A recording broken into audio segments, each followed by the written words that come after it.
I think it was given back to Art. Well, I would like to grab Art and drag him back to Demon. He can't understand you, though, so what's the point? What's that? The demon can't understand you. You don't know Infernal. Yeah. So Arvio need to go with you too. Oh, that's right. I would need to grab both of them and try to drag them both back to the Demon. I don't even think you need to drag me. You just be like, going back to the demon. Arvio was like, ooh. So the only plan that I can think of would be to barricade the door where all the beds were at, where all the beds were at the door, and have all the BD stand there and hold the door, and see if Arvio, Bille, and Art can somehow. You're gonna have to sell your soul. One of you guys are gonna have to. No, it's corrupted. Yeah. My soul is barred, man. I mean, I tried and you guys stopped me, so. Yeah, we bide enough time for the candle to be fixed if the dragon demon is willing to still do it. Yeah. So DM, that's what I would like to try to do is drag Art and Arvio. Arvio doesn't seem like he's dragging them about Art. No. But try to drag him back to the thing and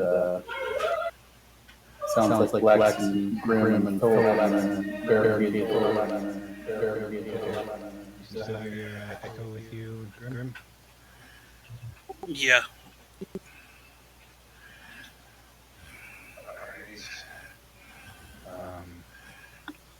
You guys head back.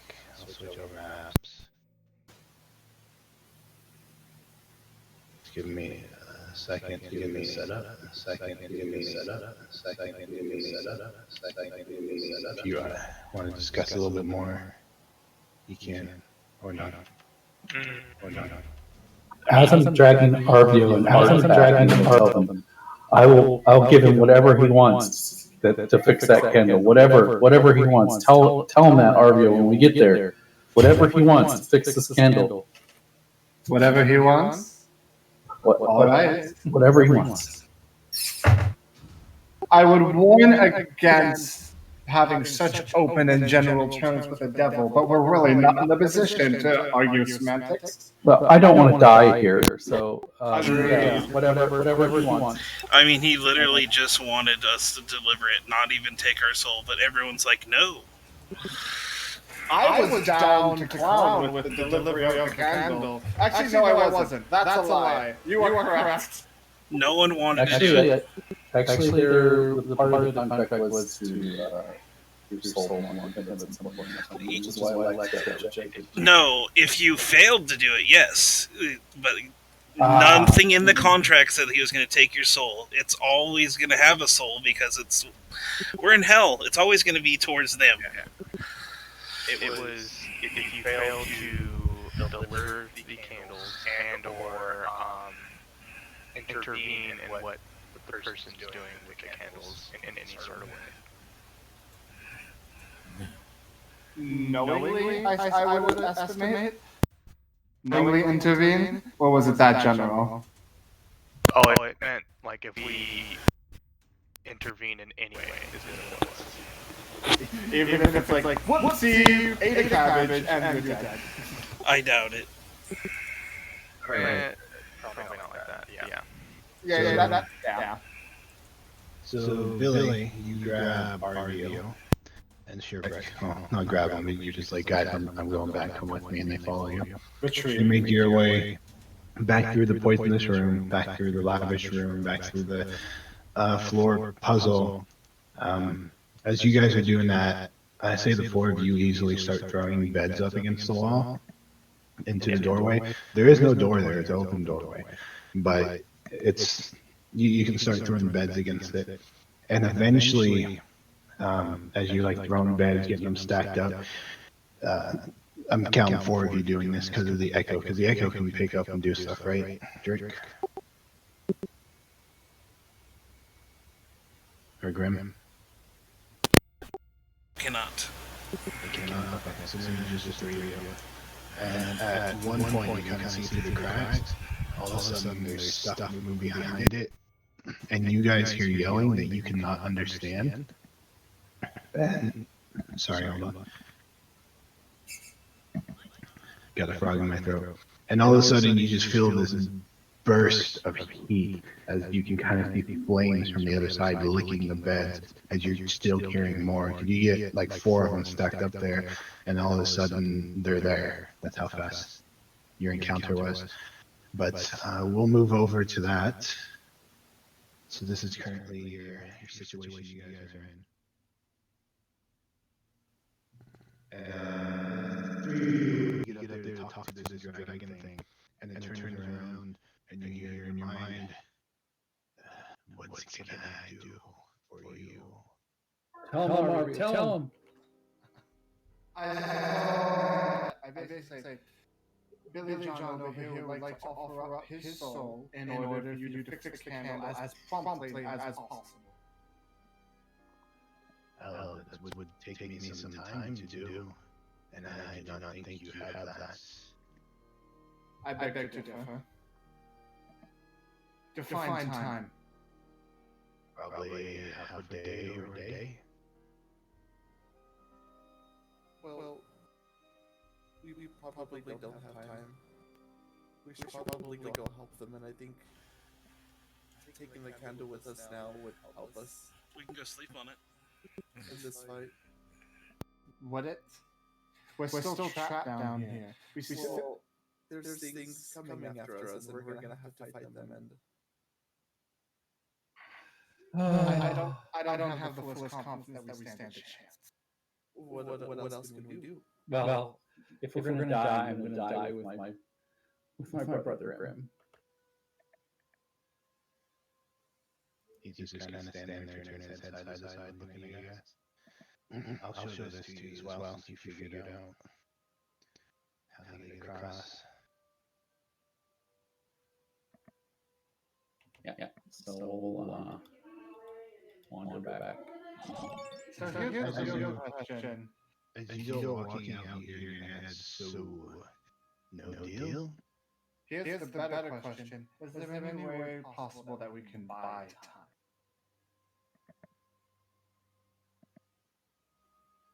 Is that a rhetorical question? Not entirely. Are you saying infernal? I am saying infernal. He points over in this direction and says, you could not go directly at them. You guys, you finally get the beds there, but the ones on the other side are now on fire. See, 1, 2, 3, 4, 5, 6. Jesus Christ. Okay. Did we hear that? Did we all hear that in our heads? None of you guys have left the room already. Well, actually, they already have. But as Arvio hears this, he's going to turn back. Billy John, tell everybody else to fall back. There's a back door over here we can slip out of. I will, hearing that, I will run down over here and say, guys, there's a back door! Well, back door-ish. Back door-ish. So you get over there and you see them. They now have all the beds up against this, and they're like standing there. So you guys probably be all up against it with your shoulders against it as you feel stuff hitting the other side of it, and it's getting hotter and hotter as it burns. And then you hear Billy turn around and say, "Hey, there's a way out."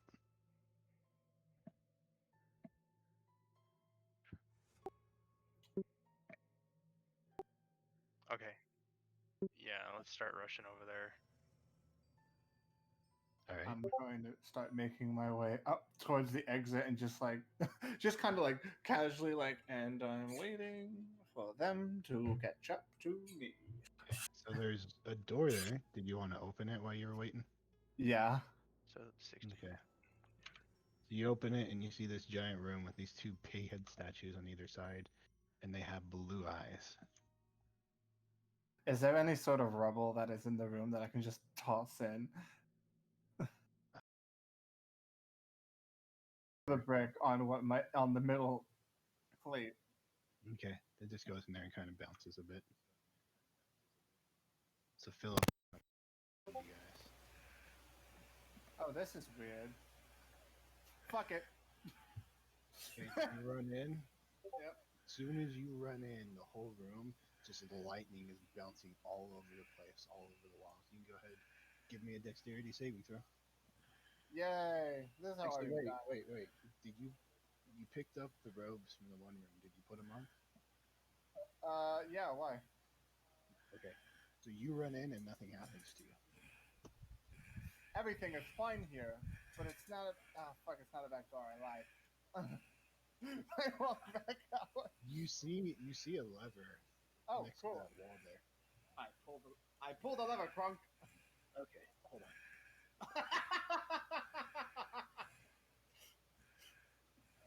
So you pull that lever, and all of a sudden, you see a door open, and then on the other side, the wall slides out of the way, and you see a bunch of cloaks hanging in a dresser. Oh, you sly bitch.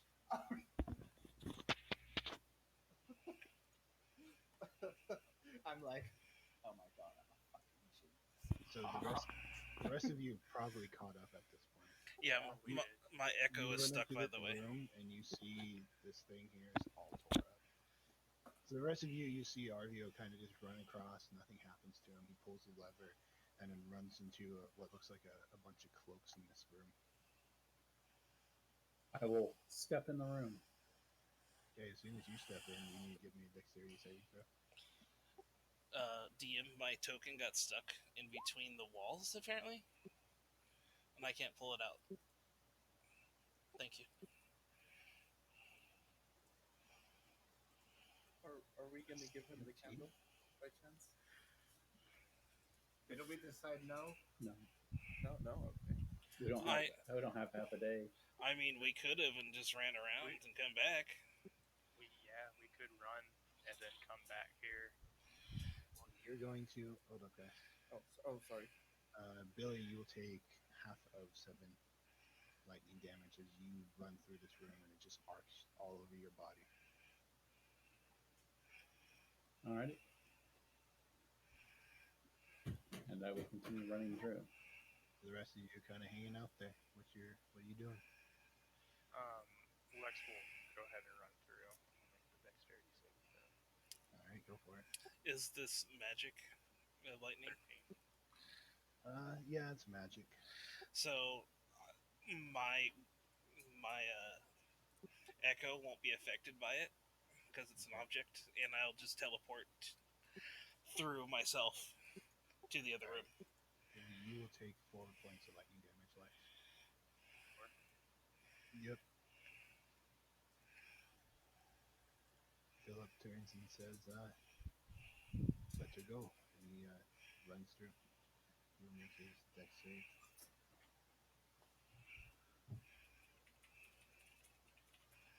You guys, at this point, you've heard commotion coming from the bedroom that you were in. Well, shit. He runs through. So you've seen everybody run through Sherbrick. And this room's just full of lightning. I'm going to run through this. Alright, so dexterity saving throw. You are poisoned. You're not only poisoned, you're taser poisoned. The worst kind. Was that lightning poison or? Because No, he's poisoned from the stuff that he drank earlier. Oh, that's right. You'll take 7 points of lightning damage. Oh, that's. You made your save. Yeah, no. I forgot. I forgot that we drank that stuff, and You guys are going took to a glowy, bunch of damage. glowy orange boys. Wait, does it go away after a long rest? By any chance? We'll have to see. Okay. No, we did take a long rest though. That's why they're on our tail. Yeah. Yeah, that's true. But you guys ran back through the poison at the bottom. Didn't he get repoisoned? I thought we all hold our breath and we'll be fine. Okay. Yeah. You'd be cured from it now. Right, so you guys run through the lightning arcing through the room. You can hear coming from this direction a bunch of commotion, but coming away from you, not coming towards you. I'm going to just kind of hold up my hand, and when it gets a little bit quieter, I'm like, "We just need to get the fuck out of here." So like, go, Well, go, go, go, go, go. Which is As it gets quieter here, it gets louder back here. yeah, that's kind of the idea. It's like one of those like, and we're just going through different doors. Pretty much. So we're So gonna. somebody- I guess we're gonna try to stealth our way out of here too. You know. They know we're here. We gotta go. Yeah. We need to leave now. Fuck But it, I'll make just the first make- move. I'm just running.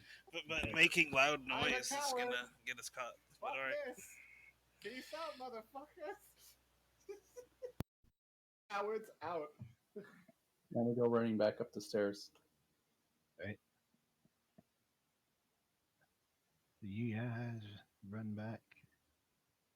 What is going on with this? Sorry, guys. Roll 20 is like bugging out on me today.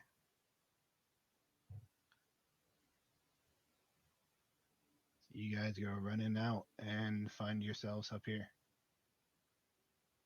As you can, well, you're not there exactly. You're more over here. But you hear a bunch of commotion coming behind you. Still seems to be heading your direction. Does anybody have anything really big and fucking huge to block off the basement with? Because Huge. I use Lex to block the base. No. One moment. I'm gonna go. Is there any big boulders that have been misplaced by like this tower crumbling around? No. Fuckity.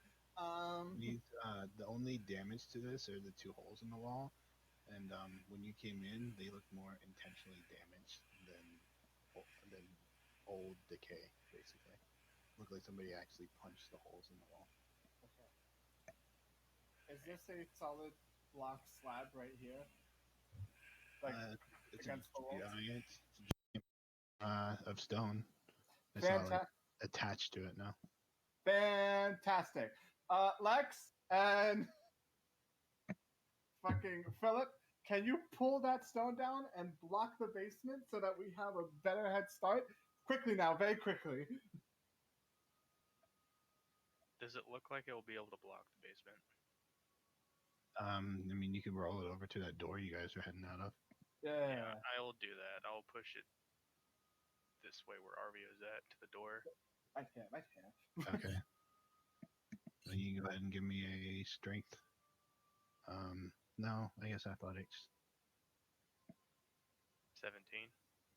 17, you're pushing it and it's moving very slowly. It's pretty big, heavy stone. Need some help here. No, I'm kidding. I actually can't do jack shit. Phillip, please. Okay, Phillip kind of comes over and he's trying to help you. It's a little awkward the way it is, but he'll try to help you push it over. So I'll let you make one more roll with advantage if you want to. 24.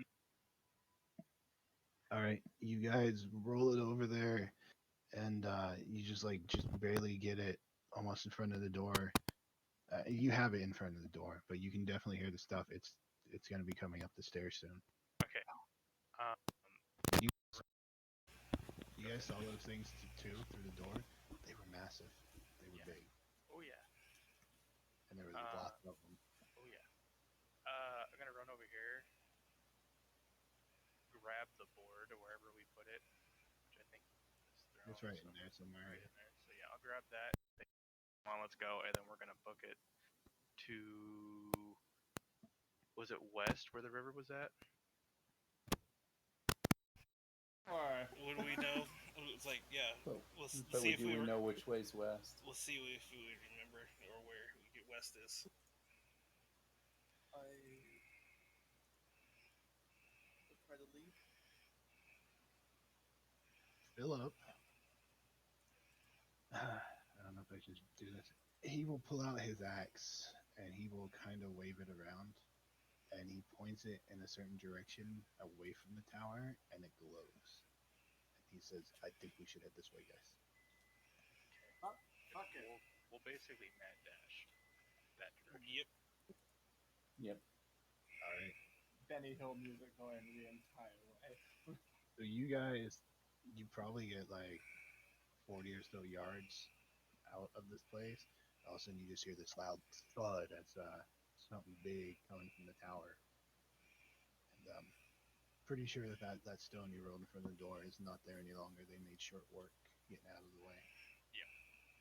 But you guys are running, and you turn around, and you look, and you see these massive guys. I think I made handouts for him.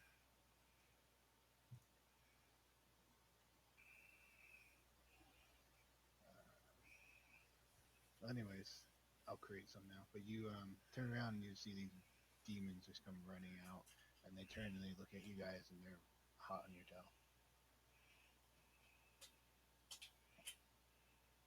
So you guys are just gonna try to outrun them. Yep. Well, yeah, Really do at the moment, kinda, yeah. Like, unless if I'm sorry, I don't have anything I can pull out of my ass for this one. I don't even got level 3 spells, man. I don't even got counter spell. Okay, so you see about 4, oh shit. and I will just go ahead and I have the token, but I don't have the actual picture.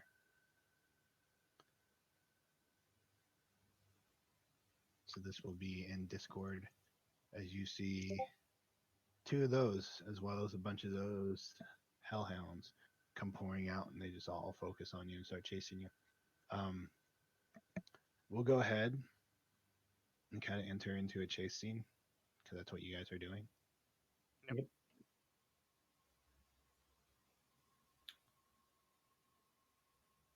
So you guys,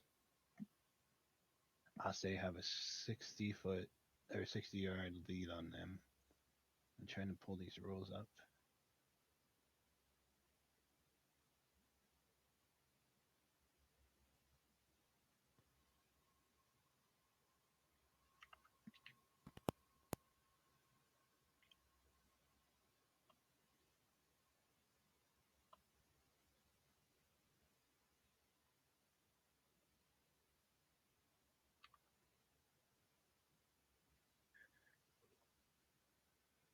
Okay, so I need you guys to roll dice.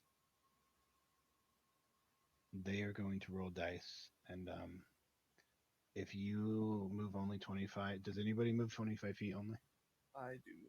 Okay, so when you roll, you'll need 80. You'll have a negative penalty of -5 on yours. Does anybody run faster than 30 feet? Nope. Just gonna roll straight up. At this point, you guys are out on the open grounds. I'll let you choose either if you want to do athletics or acrobatics as you run, being chased by these guys.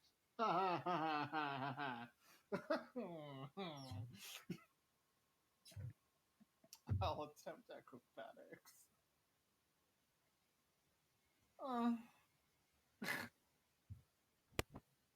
Okay.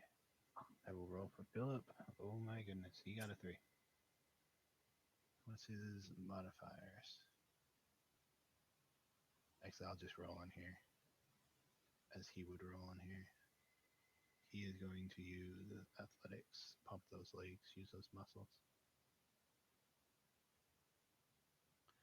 All right.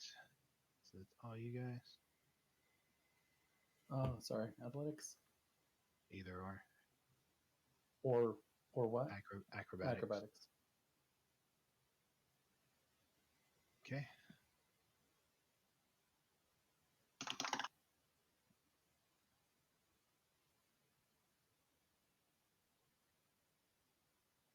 So Lex and Lex, you basically start pulling forward from the group as you're running, just pumping your legs. The rest of you, see, Bille, you kind of maintain your pace from them. You do as well, Sheerbrick. But Arvio and Grim, you guys are actually kind of falling behind, and they are catching up to you. So you no longer have 50 feet. Let me get something to. Wait, was it feet or yards? And or yards. Sorry, it was 60. Yeah. You guys are now at 50.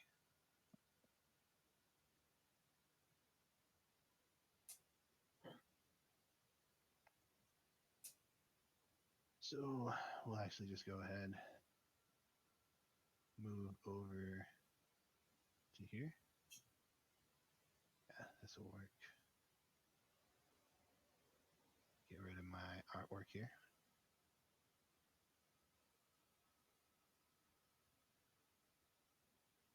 So Bille, you kind of maintain. Sheerbrick, you actually maintained as well. It was Drake and Lex, you're pulling ahead. So Arvio.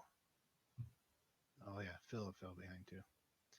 Okay, so this is where you guys are right now. Again, you got 50 feet behind you guys now. Actually, I'll put them 5 behind. So one more. All right, so again, need some more rolls as they are chasing you. Acrobatics or athletics. You guys are running through the swamp. Those of you, because you guys are separated now, and Grim, or not Grim, Lex has the board. You all take 3 points of acid damage as it rains down on top of you. Okay.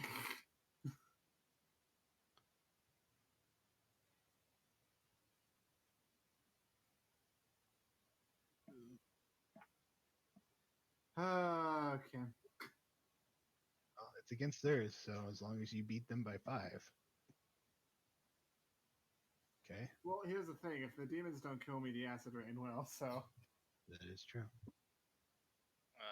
the death march begins. Yeah, Lex will kind of drop back, noticing he has the fucking board. Okay, so you're not going to continue to, what, you're 25? Yeah. Okay, so you got a 13. Bille, you maintain. Drake or Grim, you maintain. Lex, you were going to pull ahead, but you fall back. Shiverick, you fall back. And then I will roll for Phillip. I'm actually going to move you guys. Just put you in order like that, actually, so you fall back.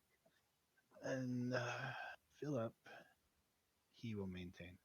So I need another roll from you guys. You guys don't seem to be outrunning them. They actually seem to be catching up.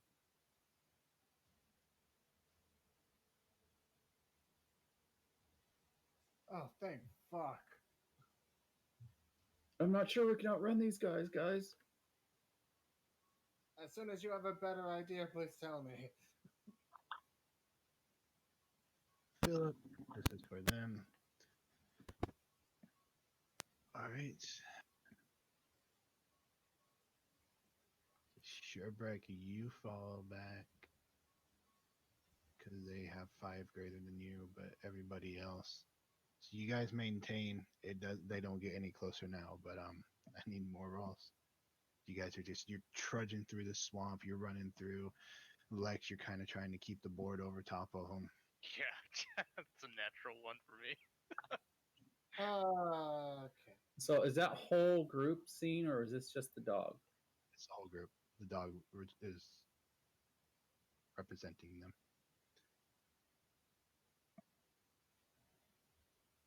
Okay. So Lex, you fall back. So Bille, Sure. Go ahead.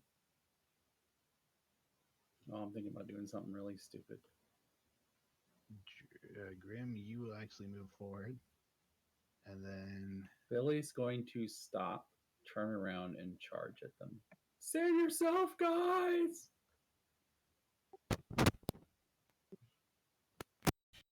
No, I'll be dragging you if you started stopping.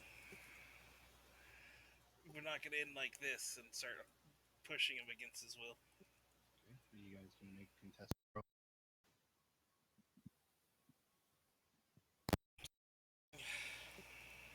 That sounds like a grapple check. Yeah. Yeah, so if you don't want to let him stop you from running back, Athletics versus athletics or acrobatics. I won't fight him. Thing. I would be behind him now. All right, so you guys need to give me another roll as they're keeping up with you, gaining ever so slowly. For Phillip, oh wow, and for them, Yeah, I basically wouldn't be leaving Bille. My hand would still be on him. Yep. Well, okay. is there anything around us, or are we just on a death march at this point? You guys are just out in the swamp. As Well, you've traveled through this place, you've seen next to nothing. You've come across a few landmarks. This tower is like the first thing that's resembled a building that you've come across. But other than that, you wandered aimlessly for about 4 days, and found nothing other than that tower. well, all right.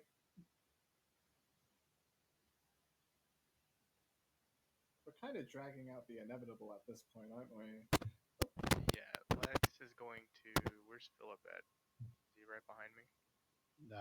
Yeah, you're ahead of him just a little bit. He's gonna turn to him and hand him the board. Okay. You guys still running at this point? Lex is gonna turn around and charge him. No. Herbert's gonna turn on his candle and turn around as well. Okay. So we will go ahead and set that up. If Billy's gonna contest Drick or Grim if he continues to try to pull him. All right. Does Grim? Yeah, I tried to keep him restrained next to me. Okay, so grapple check.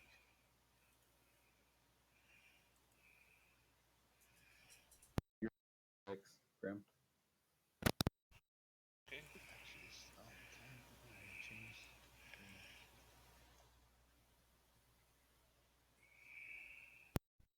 So acrobatics, yeah, you easily just slide out of his grasp. Hold on, I was gonna get something over here and I accidentally changed up my screens. So yeah, everybody stopped at this point. Phillip just kind of stops and turns around, like not sure what you want him to do with the board. And Grim, you kind of keep going a little bit. You notice everybody stops as Bille dodges out of your grasp and turns around and faces him as well. Going back towards them as well, so. Alright, so you do turn back? Yeah. Okay.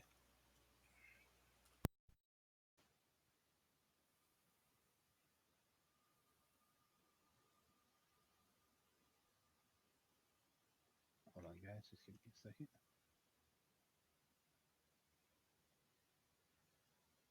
All right. So this is the group that's chasing after you guys. Did you guys turn around to face them? They are now caught up to you. So I'll say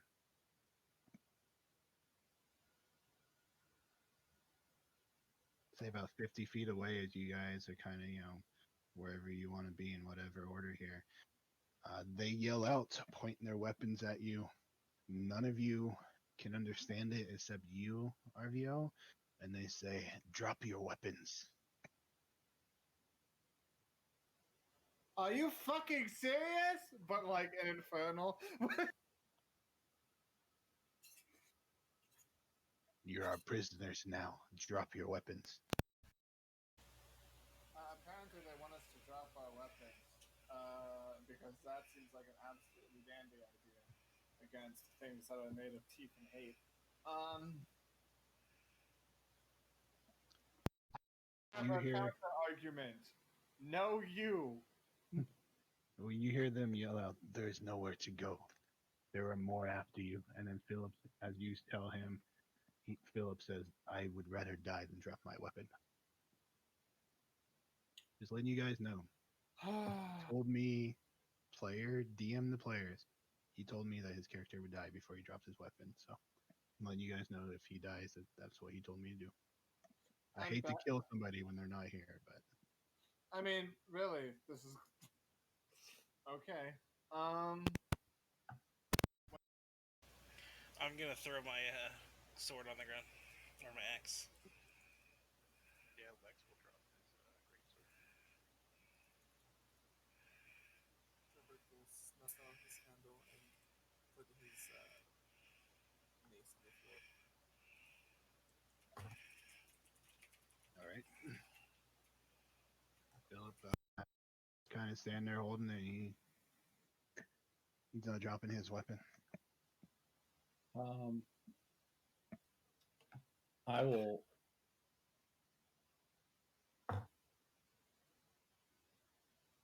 I will tell everybody back away from Phillip for a minute. Yep. Arvio is already moving away. He's getting out of the splash zone. You see, they have those giant crossbows. And I do throw my bows down. Okay. Lex, get away from him. Actually, I don't think it matters for Lex. I'm going to cast Sleep on Phillip.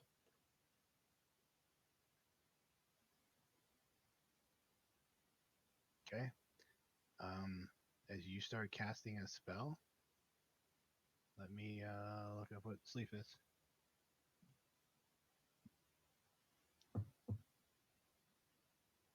Okay, so you have to move your hands, you have to speak, and you have to use a component. So as soon as you start visibly casting a spell in front of these guys, one of them's going to turn, point its crossbow at you, and take a shot.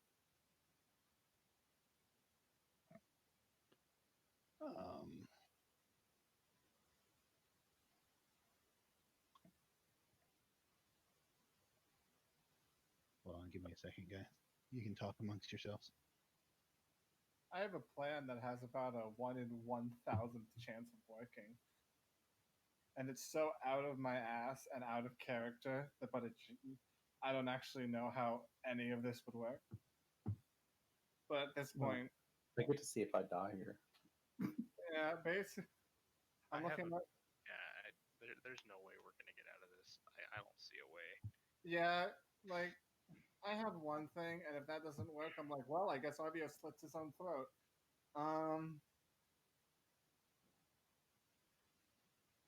So, does it hit me? Let me see. I had to find. I thought I had their character sheet marked. Okay. So, does a 27 hit? Is that a rhetorical question? Yes. And then you will take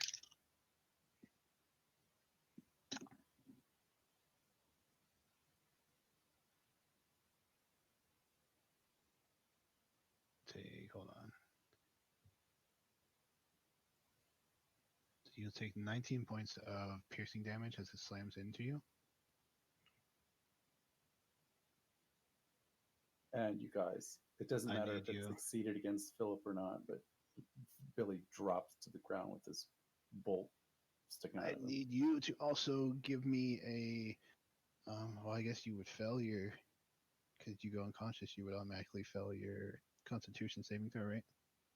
Yes, for what? Poison or? Acid. Yeah.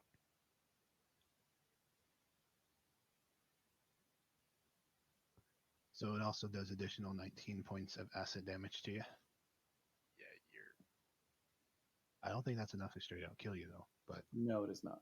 But you have automatic death failure. So you guys all watch. He starts to cast a spell as they're standing there tense, ready for anything to happen, and they're pointing. The one point at him lets loose. So I guess we go ahead and roll initiative. Let me get that screen up. Well, so much for trying to save Phillip.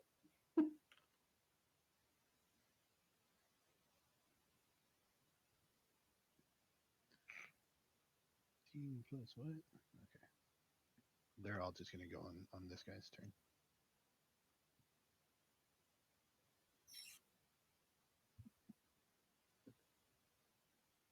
Phillip needs to roll too.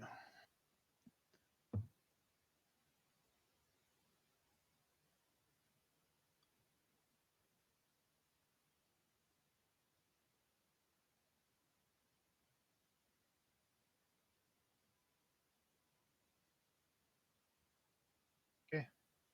So Arvio, you just kind of watch this happen, and they're standing there telling the rest of you throw down your weapons, and Phillip is just shaking his head no. Well, at this point, Arvio is going to do a thing that never once he has ever done in the history of his fucking life. He is actually going to take a knee and start fucking praying. Okay. Yep. He is kind of just going to cuss his hands like, Gods, I have spent my entire life not believing in any of you, not being a follower of any of you. But if you can get me out of this situation, I will be in debt for you forever. And if it's not for me, I understand, but at least do it for Dimek. Please, please, please. I need to see my son is safe. I need to see him grow up. Please do not let me die here. And I don't know if I need to make a roll here, but probably not. And that's my turn. Because honestly, I don't know, man. All right. Phillip, he's kind of standing there. He's his axe is still on his side, and he's holding the wood over him. I won't be mean and make you guys take acid damage from the rain, but he's just kind of standing there holding the board, just looking around like, what do I do? And he will guess he'll ready attack if anything gets too close to him. Bille, it is your turn to make a death saving throw. My goodness. Boom! You wake Bille up wakes with up. this giant bolt sticking out of your chest that hurts horribly, and it kind of shoots out, and your skin heals up a little bit. Oh, here I was You're, thinking I was gonna my luck. I was gonna get one.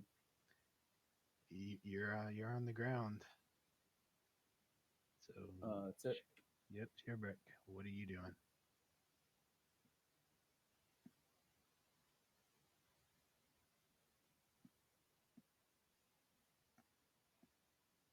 If you're talking, you're muted. Phillip, Sherbrick is going to try to take Phillip's axe out of his hand. Okay. You go to do that, and he will try to resist. I need you to give me a strength check. Okay. Just to see if you can like try to tug on it in the first place. Ooh. You go to tug on it, and it seems to have a mind of its own, and it does not pull away from him. He just kind of looks at you like, "What are you doing?" That'd be your turn. Grim, let me give you an echo because it would have been following you. It is your turn now. I'll be Unless you wanted to do anything else, sure, but that was just your action. Can I, while I'm behind Lix, can I do a healing word to Bille? Yeah, sure.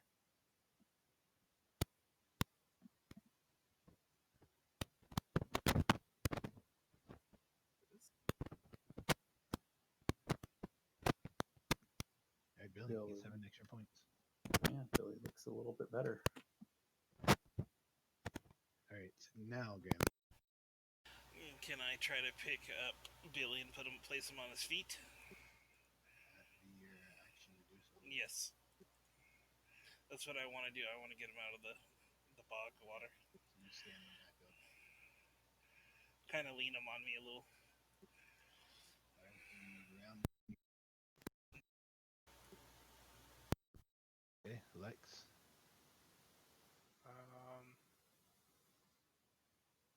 Let's see here. I guess what I'll do with the greatsword, when I dropped it down, I'll just stick it in the mud, and if anybody gets anywhere near me, I'm gonna hold my action to attack them with the greatsword, grab it, and hit them with it. Okay. They all turn their crossbows towards Phillip. The two in the back kind of bark something out that none of you other than Arvio can understand as sees them, and they kind of just walk forward a little bit and they stop and they yell out again. These guys here, drop your weapons, surrender, and they're just going to ready their stuff and wait for you guys to act. So Arvio, it's your turn. Upon predictably hearing nothing from the gods, I was just like, fine, I'll fucking do it myself. And we'll get up and, like, walk back to the group. So are we surrendering or are we actually fighting? I just need to know before I slit my throat. Like, I legitimately have no idea. You saw me throw down my sword, so I'm surrendering. Cool. Mind spike ready if any of them decide to charge forward. That's already my action. Okay. Phillip, he's going to turn and say, I do not surrender. He's going to hand the board back the legs, and he's going to step here. And then he will pull his axe out and hold it in a very defensive manner. And he's just going to hold his action. Billy, what are you doing?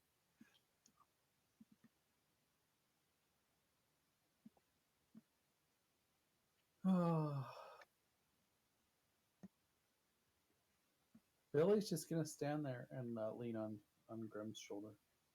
Okay. Sheerbrick. Sherbrick is gonna go try to take this axe out of his hand again. Okay. You go for it.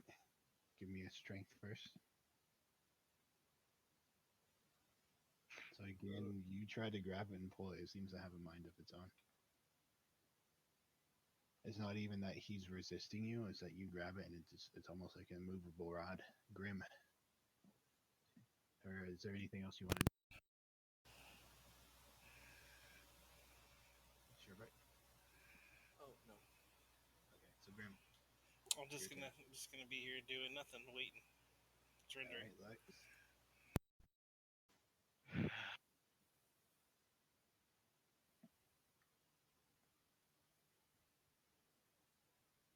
Yeah, fuck it. Lex is gonna grab the greatsword and run forward to here. That's what he's gonna do. You start running forward. Yep. That's fine. You are gonna get shot. Yep. 23 hit you? Oh yeah. Yeah. I just closed. Yep. I just closed their tab. Give me a second to open this tab back up. Is there any way I could have bonus action raged before? Sure. Alright. Let you do that if you think it will help. Probably not. Okay, so you will take. Okay, trying to find my dice. So you will take 6 damage. That is already half the damage, and I need you to give me a Constitution saving throw. This is gonna be one of them. So.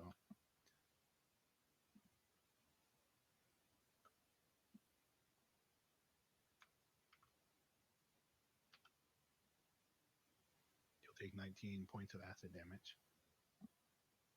Already halved, or You don't have that, do you?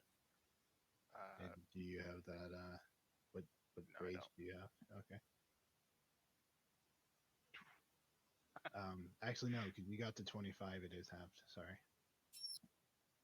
That's right, because you rolled pretty high. Oh, yeah. I rolled a natural 20. Holy shit. So another one's going to turn and shoot at you then. 29 hit you? Yeah. Okay. I love how he asked that. Does 29 hit you? You'll take 7 points of damage. That is already halved. I need another Constitution saving. 18.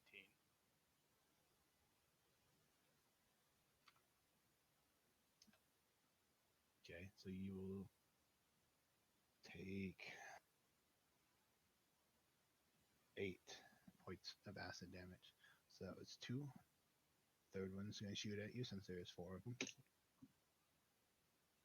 13, does that hit you? No, that misses. Alright, so one shoots at you and it goes wide. The last one's going to shoot at you. 25 is going to hit. Yeah. He is going to deal... Doesn't matter, I'm going to be down. It's the wrong die. You did not take 40 damage. You took 14 halved, but that's going to put you down? Okay. Yeah. And then you'll also take... See if it's enough to straight up kill you. I doubt it will be 17, but you will have a failure on your death saves. And is that it? Or no? Yeah, you went down. I guess that is it. Yeah. All right. So their turn. They quickly reload, and one's gonna point and shoot at Phillip because he is refusing, and he took an aggressive stance. What is that? That will miss. That will miss. Are you kidding me? I rolled a 3, a 2, and a 2. That one will hit, though.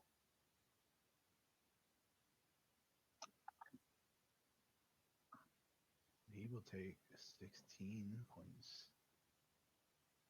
of damage. So one of them hits him. And then he will make a Constitution saving throw.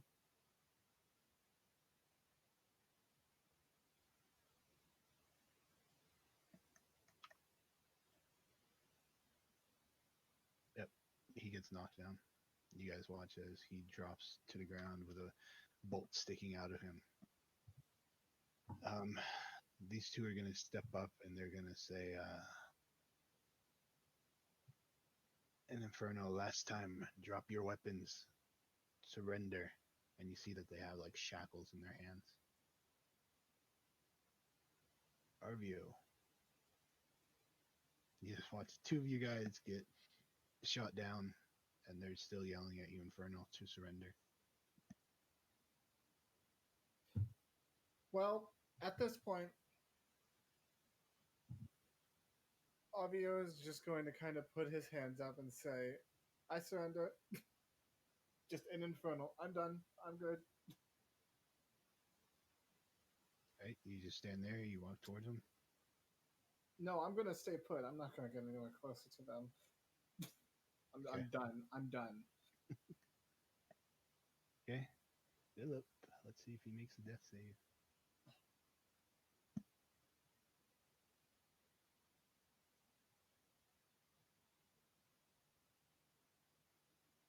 Did you roll 13? Hey. That's one success. Billy John, what are you doing? I already threw down my weapons, so I'm just still leaning on Grim, since I don't understand what these things are saying anyways. Oh, I would have translated. I'm sorry if I didn't. Yeah, I would have been like, they want us to surrender, and frankly, I'm done.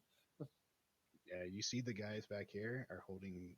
No, I didn't mean to move you, but these guys back here are holding shackles to put around your wrists.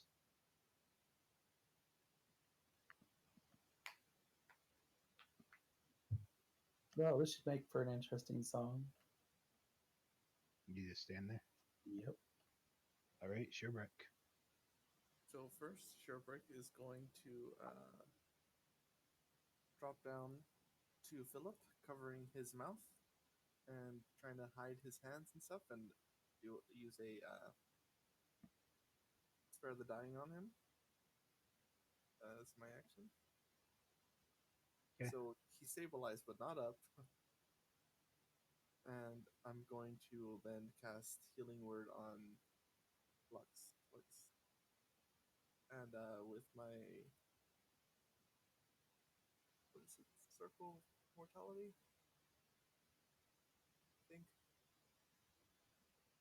Yes, he just gets full healing, so he gets 7 points. But he's up. And I say, Right. just stand down. Yep, I'm not gonna move any further. And that's it. Okay. So Grim, you just hanging out still?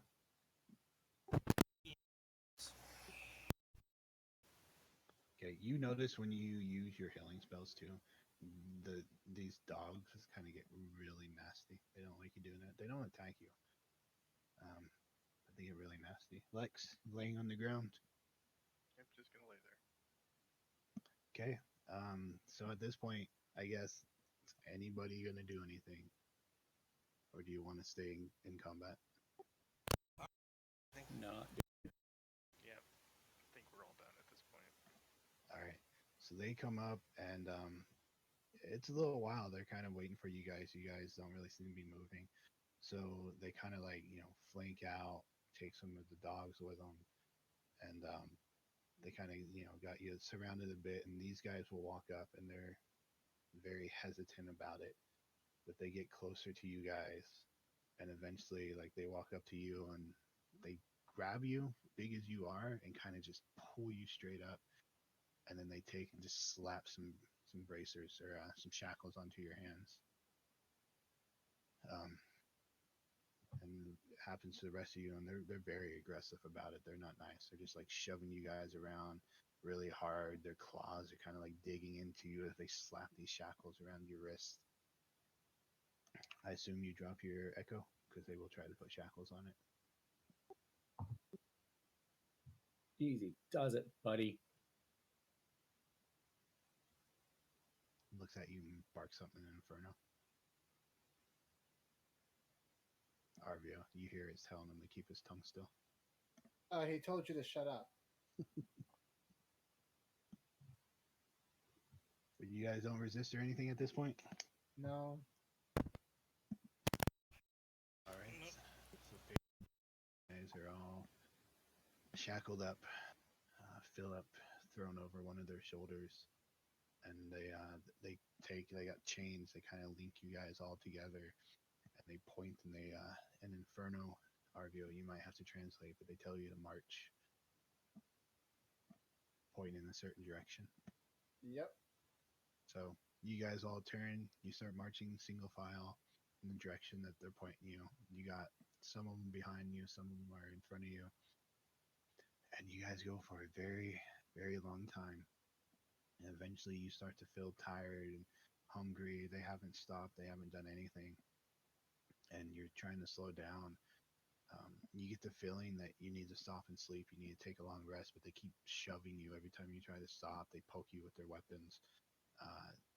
Just being real aggressive. Do you guys fight to try and stop and take a rest, or you just push through it at their urging? I would at first. And then if I'm going to get hurt, then I'll just continue. Okay. And they eventually get where you guys will take a point of exhaustion as they keep urging you past that limit where you want to stop and sleep. And as you go, you kind of like weave your way through some areas of the swamp, through some hazards. You see like in the distance, like this really tall, wicked looking tree that's bigger than any of you've seen so far. It seems to be branchless, and it has like these gaping holes in it with red stuff just kind of oozing out of it, but they don't like lead you towards it. It's just something you see off in the distance. You eventually get to a point where it would be a second day that you need to stop and rest, and they seem to just keep urging you and shoving you and being forceful. You guys keep going. I don't. I collapse on the ground and try to make a great performance of like passing out. Okay, you give me a performance check. Anybody else like try to stop and get tired or anything? Yeah, Lex would probably do it. Well, yeah, because we're going to stop and look tired because we are tired. And so they shove you on guards, and they like literally drag you through the mud and the muck for a little bit, Billy. But eventually they kind of turn and they start like bickering with each other.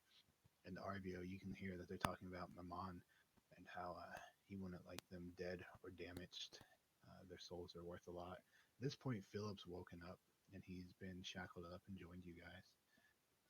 But they discuss it and they decide that they'll stop and let you take a rest. So they find a place.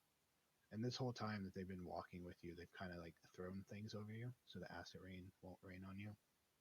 But they take you over to like this tree and let you guys kind of. They don't unshackle you or anything. They just point and they bark an inferno and say you can just sleep here. I translate and also just tell them, oh, guess what? They're taking us to Mammon. Because he doesn't want us dead, apparently. Isn't that your grandfather? No. You would know because of your incredible rolls and your just your general nature, devil nature, that he is a devil that loves gold. He does not deal in souls; he deals the gold, and he would rather sell a soul than keep one. But yeah. So you guys kind of just huddle together, and we'll go ahead and take like a little 10-minute break here. So see you guys in 10.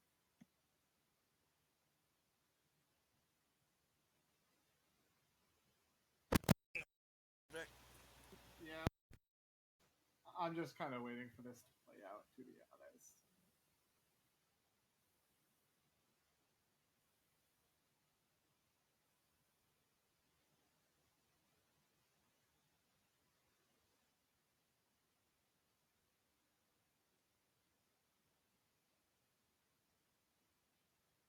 So who's the other Ghostwise character? Yeah, the other what? Ghostwise race for backup characters. Oh. Halfling.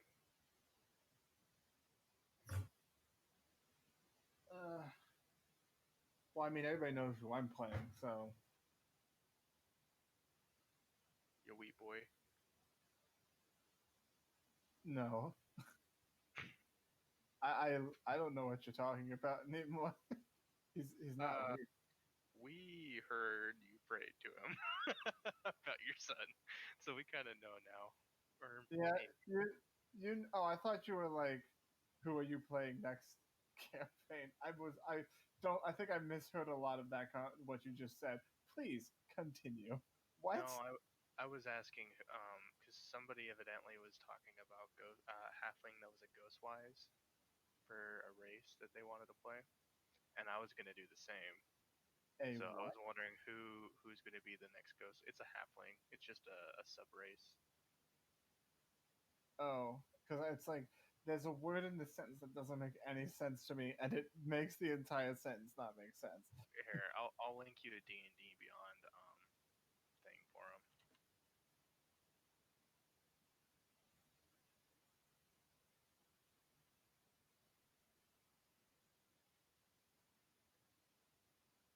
Interesting. You get the picture.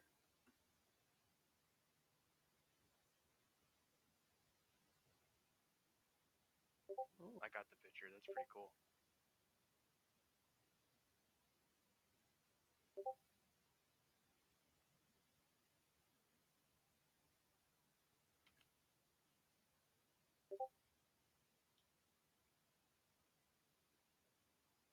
Mm.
I'm back.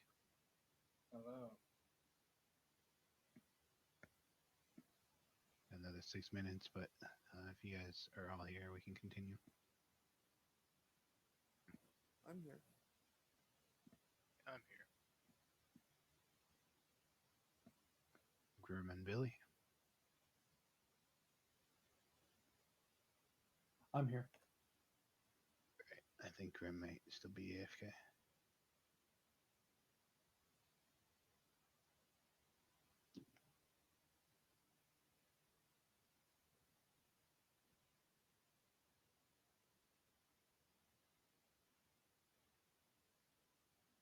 Yes, Arvio, you are very aware devils treat mortals as currency, commodity. I know, right? You know they're less likely to straight up kill you. They want your soul. They want your slave labor.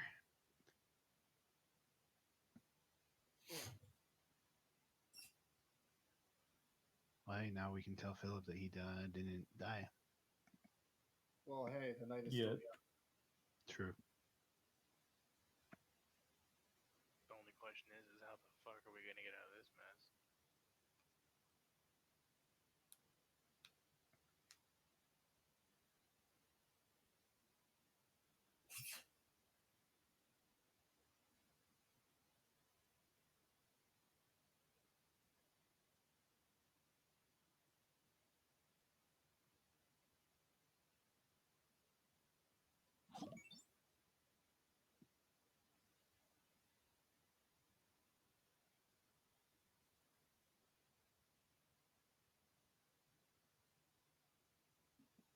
Well, you guys managed to not die. Like I said, it wasn't necessarily a death sentence. But as you can see, trying to fight them probably would have ended that way.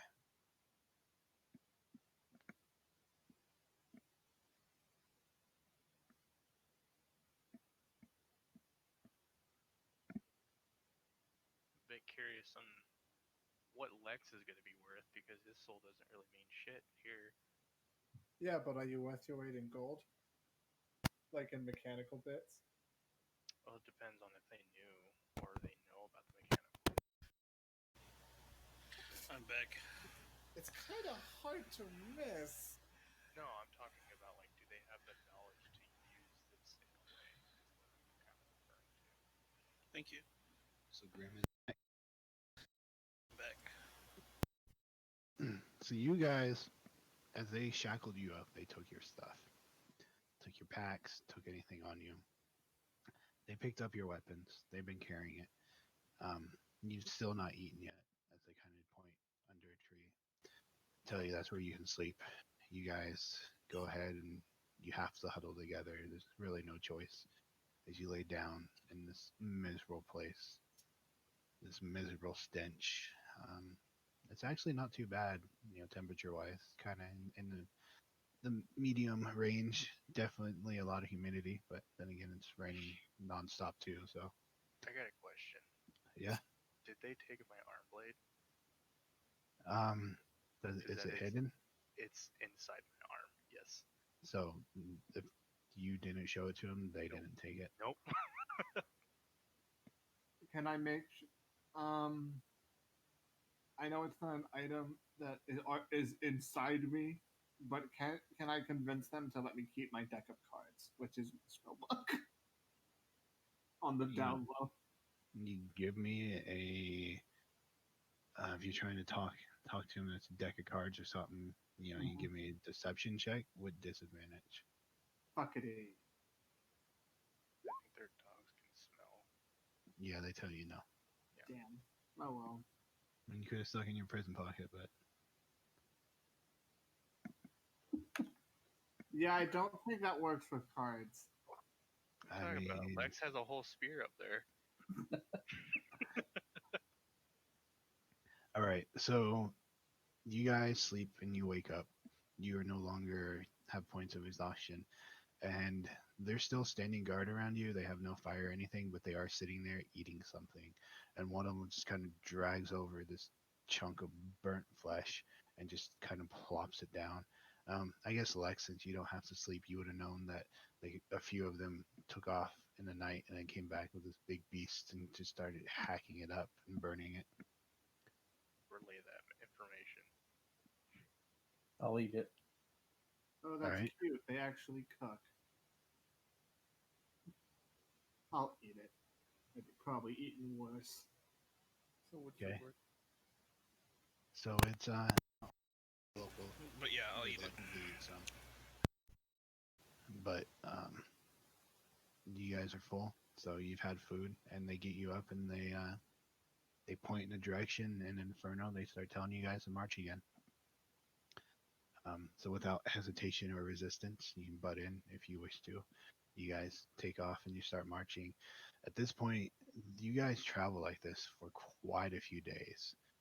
And eventually you get to the point where you're just exhausted. You can't continue. Bille does his little fainting act, and they shove him and kick him, and he's just like, I can't, and they give up and they find somewhere for you guys as you just rinse and repeat for a couple days. Eventually, about like 4 days into this, you see on the horizon just a couple buildings, and they start getting taller and closer, and you see a wall kind of surrounding them, and you can see just coming from every direction seems to be some kind of group of demons. A lot of them are driving those lemur things, those just giant flesh piles that you've seen, and they're dragging like large obsidian blocks behind them or stone into this place. As they take you in, it's all stone, very demonic. Well, I guess it's not demonic, but it's devilish in architecture, and it all has like slime on it, and you get this sense as you kind of look around that they're constantly like having to lift the buildings up and put more stone under them, which is a tremendous amount of work. But they walk you in, and they walk you past guards. Arvio, you hear them say stuff in Inferno. They just seem to, ask them who they are, where they're going, type stuff, and they tell them that they're taking you to the prison. Um, you guys are wandering through this massive city now at this point, making your way down roads that just cut and turn random directions. You guys have a hard time making sense of where you're going. Passing all kinds of demons, tieflings. You do not see any humanoids outside of tieflings and not demons, devils here. You eventually get to this point where there is this giant, it's like a stage almost, and you see all these people standing out there, and you see they just got humanoids lined up, and they're all shackled together, and they got these roofs over top of them. And Arvio, you can make out from this very faint distance that this seems to be some kind of slave auction where mortals are sold, and then the gold given to whoever was the owner of them.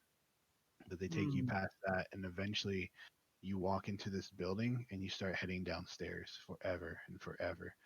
And you start making turns and twists into this, and you are underground in a stone building that just seems to have no end to it.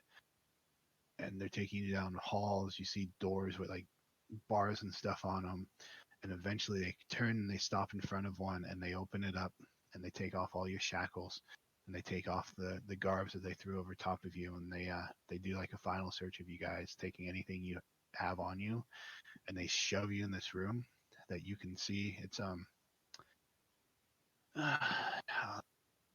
put my art skills on display here so you guys can kind of get an idea. So it's kind of like this big circular room like this, and there's a doorway here, and there's nothing in it, but you guys can kind of see over like in the corners, kind of a couple there, one here, over here. It just seems people are kind of like huddled up together, laying on the floor. There's all kinds of like stains on the floor. There looks to be straw on the floor, but otherwise this room is completely made out of stone, and it has hanging a lantern that is glowing this green light, and the only view outside of this room you have is the bars on the door that they slammed shut behind you. So you guys are now in a prison cell, deep under the ground. on the third layer of hell. So what would you guys like to do after your multi-day journey to this hellhole, basically? Sitting down seems like a good proposition. Uh, Could I look at where they shut us in at the door that's too big.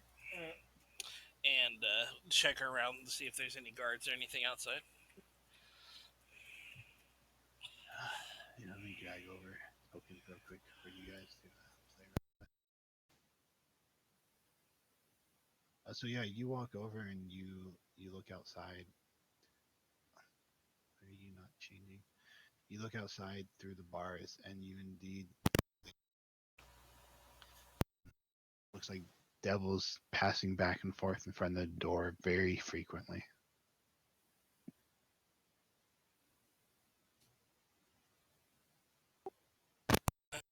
I to myself, oh, well, I guess that was out of the picture.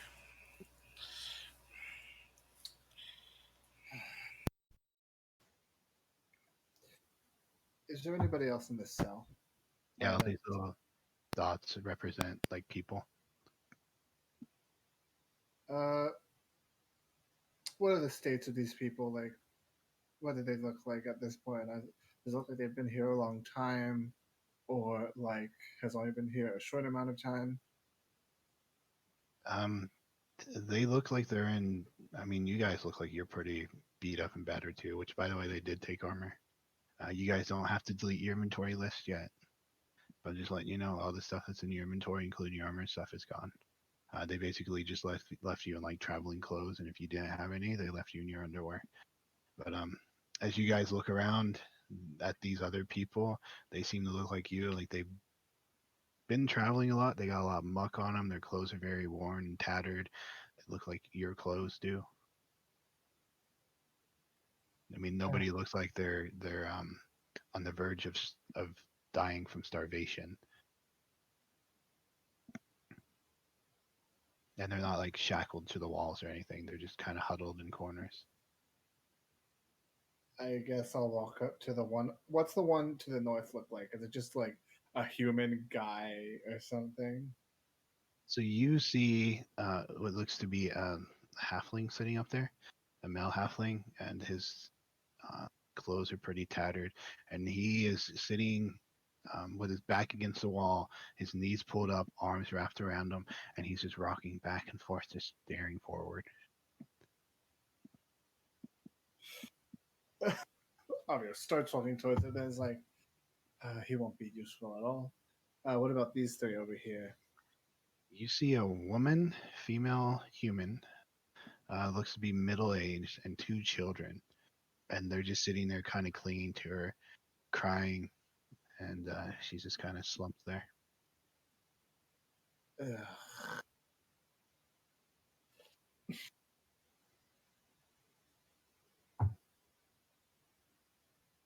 Well, I'm just gonna pick a corner. Okay, Billy, that one you're approaching, Mhm. it looks to be a human. He looks kind of muscular, kind of like a little bit like your friend Grim. He's probably seen the other end, the hilt of a sword in his lifetime. Just looking at him, his scars, the nicks and cuts from combat. And he looks up at you and says, "They got you too, huh?" Yeah. How long have you been here? I've lost counts. A week, two, maybe a month.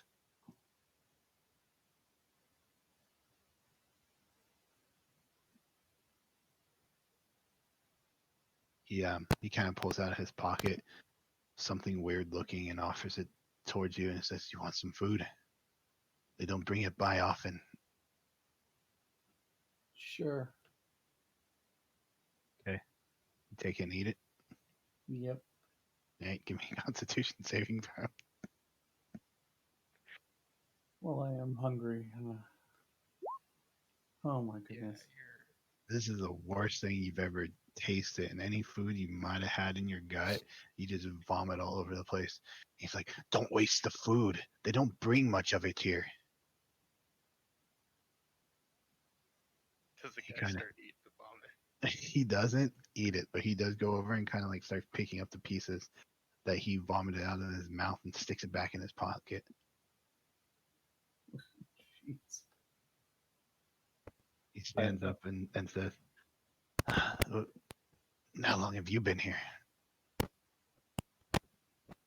Just got here. I see. Well, I won't be here for long. I can tell you that. Grim. Philip's gonna come over here and crash with Arvio. He's mad that Grim and Sherbreak and Lex. What are you guys doing? I'm gonna be watching the guards and trying to see if I can time it to see how many walk by within an hour or so. And if there's a routine to it. There's like 10. I mean, you count in hours. I mean, they're just going by nonstop. It seems like this is a heavily trafficked hallway, and these are just cells off to the side that they threw you in. What's your break up to? He's gonna go up to the man. He's not gonna say anything. He's just gonna sit down next to him. Okay, he just rocks back and forth in that fetal position he was in, just staring. I guess he's staring at Bille and this other guy, basically straight across from him. Okay, I'll just sit next to him. All right, Arvio.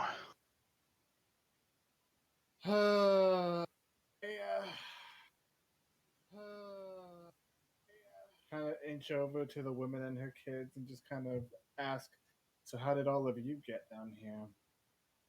As you kind of get over towards them, the children looks at you, or the kid closest to you, and screams, "Please don't hurt me!" And the woman's like, "Please, please leave us alone." I would like Arvio to have the most deadpan face. Like he almost didn't react to this. Like, would you believe I'm not a local? Kid just screams again, and she starts crying. "Please don't hurt us." I'm not going to hurt you. I was just trying to get to know my cellmates. They're just crying at this point, and she's just kind of like cowering away from you, sobbing in tears herself.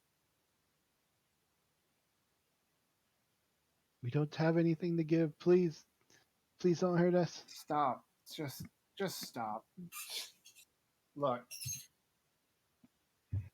I'm not from here. My name is Arvio. I'm from the Ivory Sands. I'm not here to hurt you. I'm really not.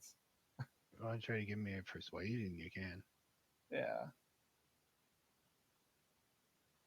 They're just it's a 7. tearing. They're pulling away from you. The little girls, they start screaming. The rest of you kind of turn and look at all this racket. As you're standing there, Grim, like trying to, keep tab of guards that there is no rhyme or rhythm to that you can tell. One of them kind of stops and turns and looks in, and he just looks around, and then just keeps on walking.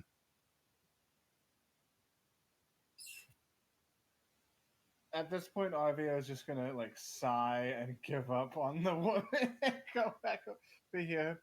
Start up with like minor illusion and start just making sigils in the air out of boredom, just like of multiple different colors. Just All right. I can't do anything with it if they're not gonna listen to me. Phillip kind of scoots a little bit closer and he's like, "Good try." Bille, back to you.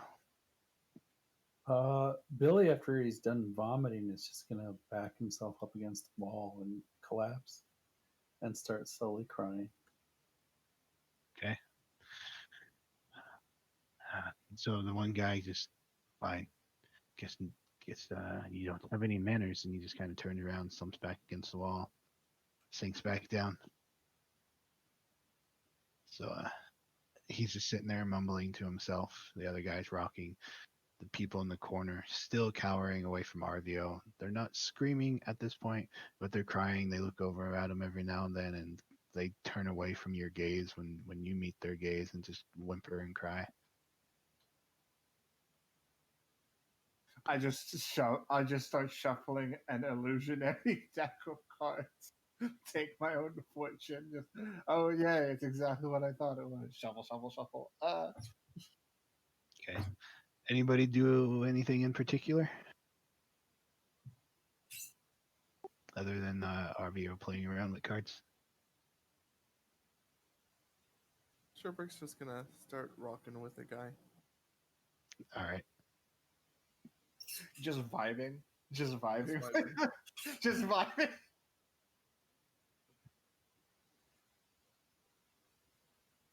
Nobody else? I saw you.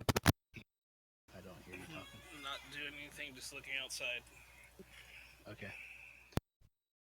So you don't get any beat on these guys. While goes by as you guys hang out in here, and they're just passing back and forth. You've seen devils of all different types. You've even seen tieflings like Arvio walk by.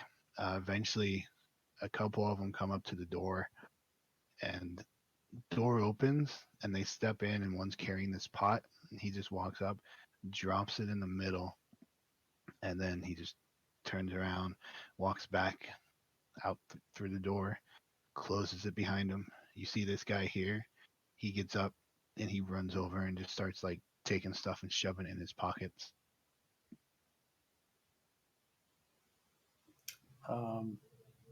Yeah, Billy's not even gonna try. Arvio. Oh, sorry. Go ahead. No, he just is repulsed by the idea of putting that in his mouth again. Arvio will come up and just start filling his pockets. Just kind of like, yep. These are all mine. You notice there's not a lot there, and that one guy, he's taking quite a bit of it.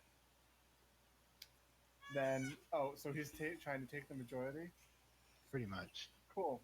As he's reaching down, I'm going to grab his hand, look him dead ass in the eyes, like, if I see you take another fucking hat and we all starve, I swear to God, I'm burning your corpse and eating you.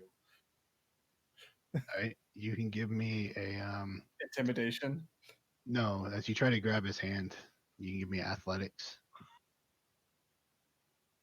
Can All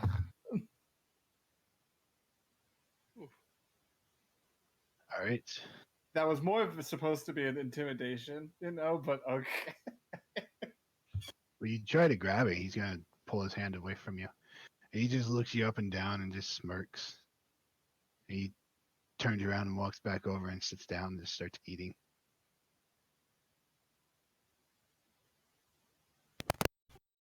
Should I do an evil action? I'm gonna go over there and taste a little bit of it. Okay, you get a bite. It's not horrible.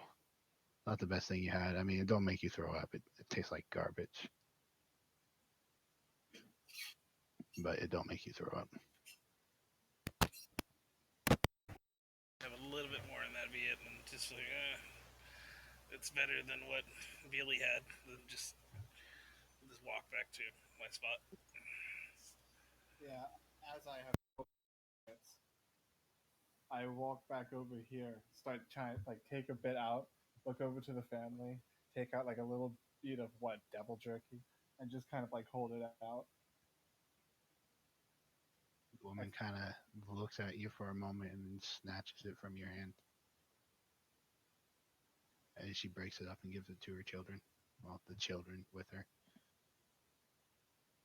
Thank you, Arvio. Thank you. I didn't even need to sell my soul or anything. I'm just like, fucking eat this jerky. All right. Phillip will go up and take some too. Like I said, not a lot there. After Arvio and this guy fill in their pockets, but there's enough for you guys to grab a couple mouthfuls. Sure, break. You get some? Yes, I was gonna get some for the halfling guy too. Okay. You go over and put some in front of him, and he just keeps rocking back and forth. Okay, I'll join him again. All right. Hey, so Billy, as you're sitting there, the guy kind of slides up over to you again, and he pulls some out and hands it to you. You want some? I will start dry heaving in his face. All right. Oh, more for me then. I'll need it when I get out of here. And he just scoots back over to his little corner there. Just continues eating.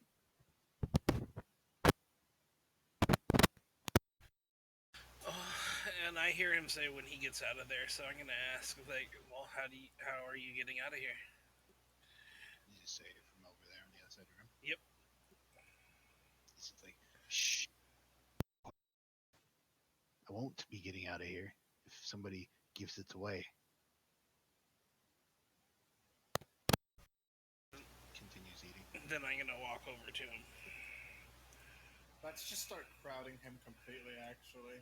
And it's like, okay, well, I'm over here, and I'm kind of whispering to him. So what's your plan then? That's my plan. One of the devils is going to get me out of here. Oh, I bet he's one of the honest devils, isn't he? He chuckles. Depends on what honest means to you. So when is this happening?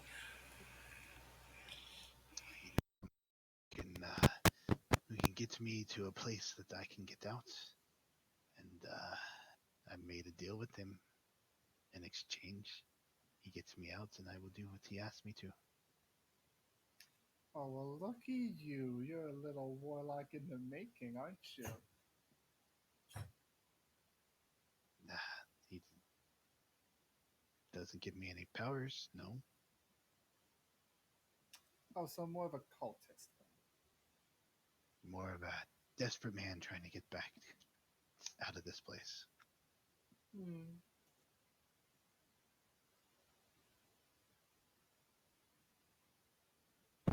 Well, tell you what.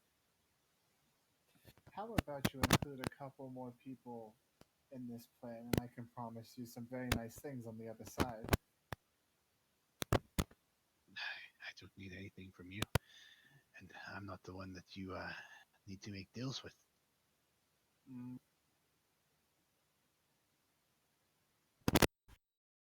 Who is that exactly? Bar for social, but Arvio and this motherfucker is just going lower and lower as they keep conversing.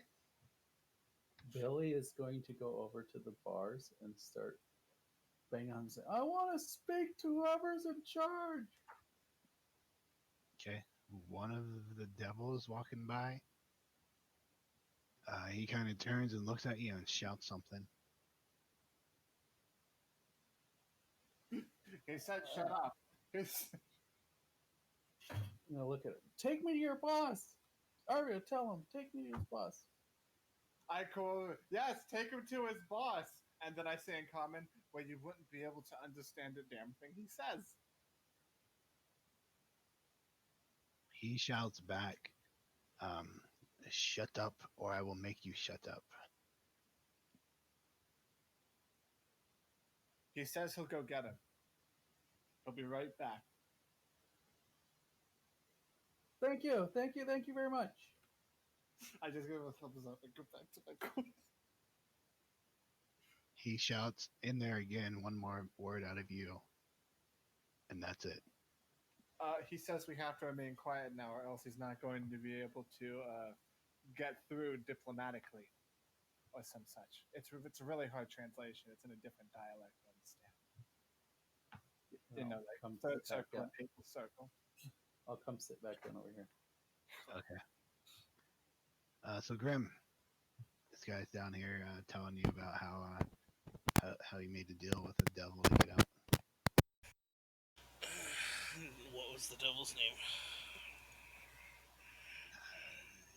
Did not give me no name. Make a deal and don't know his name. Why do you need to know names to make deal? You just have to say yes or no. If murdering a couple people is what will get me out of here, I will gladly do it. It's pretty low, but. So, how did you come with this You deal? don't want out either?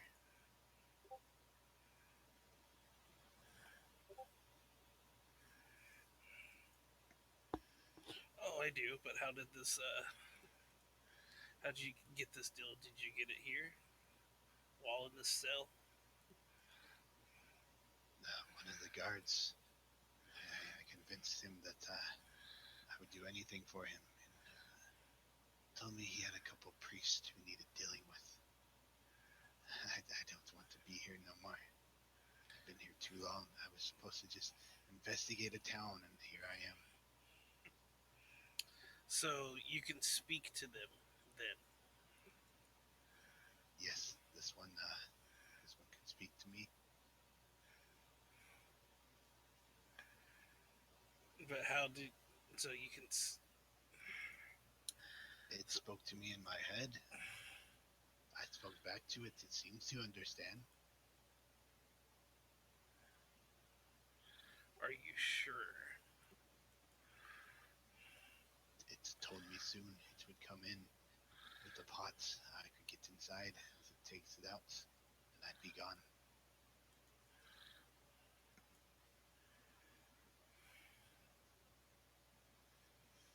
Okay.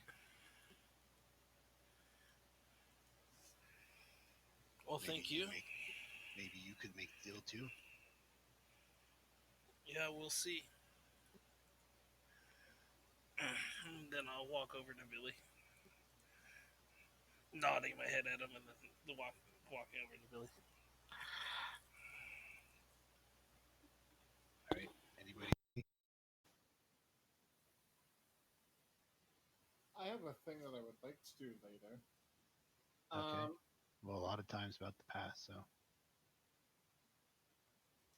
Arvio doesn't particularly like or trust the guy that is making a deal. He's going to go over to the rest of the group. Question, just taking a group consensus here. How much do we even care if that guy lives over there? Twitchy, the one that steals all the... I mean, what are you wanting to do? Provide security, frankly.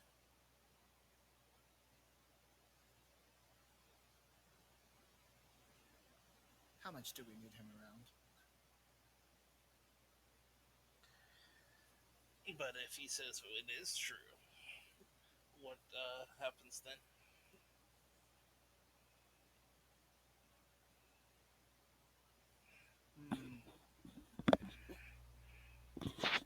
I have an idea.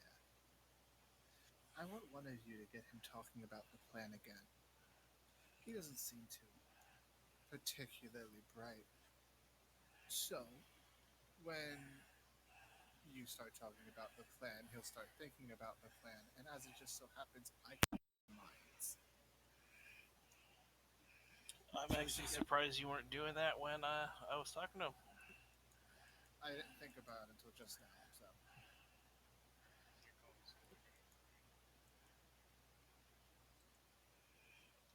Well, I mean, if you don't want to do it, I'll just go back in my corner.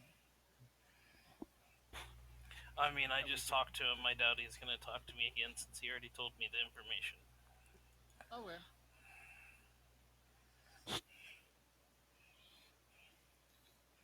I'll go back to my corner then.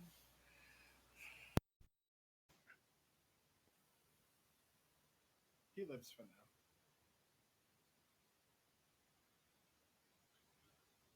So you guys sit for a good while. Eventually,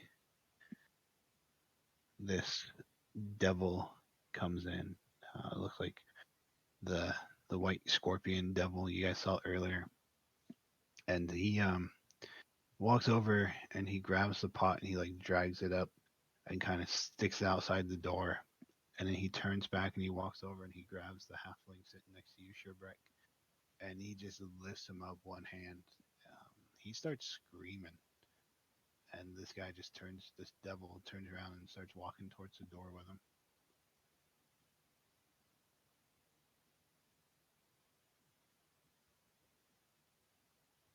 And he walks out the door, and the door closes. So you guys are canyon in this place. Sherbrick is immediately gonna go right next to the Lex.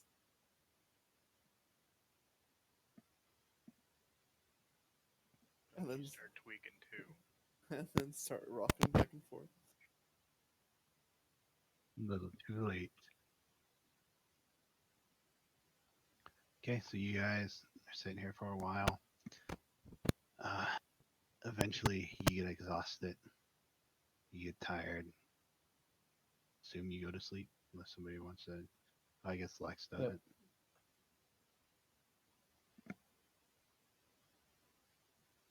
The rest of you do. And Lex, you're sitting there, and you see this dude open the door, and he kind of pushes in this giant metal-looking thing, and he walks over towards this guy down here. Can anybody else see that? They're all asleep. No, anybody else see that picture? Yeah. Okay.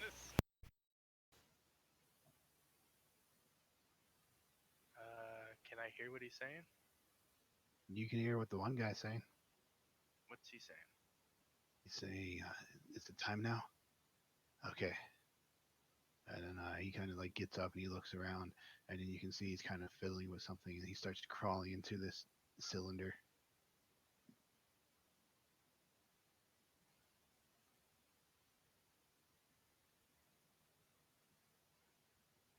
Do I want to intervene?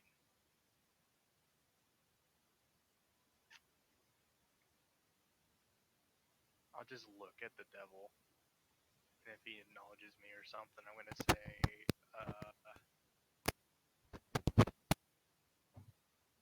that's an interesting way of leaving. As he's crawling in, I mean, this guy does kind of like turn around and look at the rest of you. Just glances over all of you.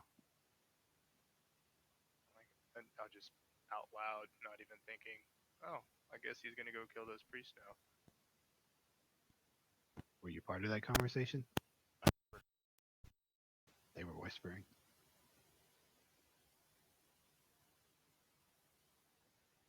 Probably not then. So I probably wouldn't say that. Like, oh, that's an interesting way of leaving. That's what I would say.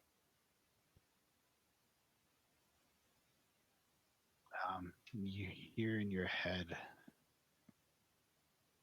I'm just trying to think what you would say. You hear in your head this very rough voice says, "Yes, and not the way you will be leaping." Do you care to give us some knowledge, or give me some knowledge on that? He smiles and says, "This one and I had a deal." Deal? Do you think we can make a deal? Depends. What can you do for me? Well, I know a way around a sword. A couple people here, I know a way around. They know their way around fighting as well. You asked that. Well, that does not mean much to me. You're here. No, it doesn't. But what would you like? I have many people I need dead. All you gotta do is say and ask. We're looking to get out of here. Get back to our own plane of existence. If you're willing to do that, we can help you. He just smiles this big, toothy grin.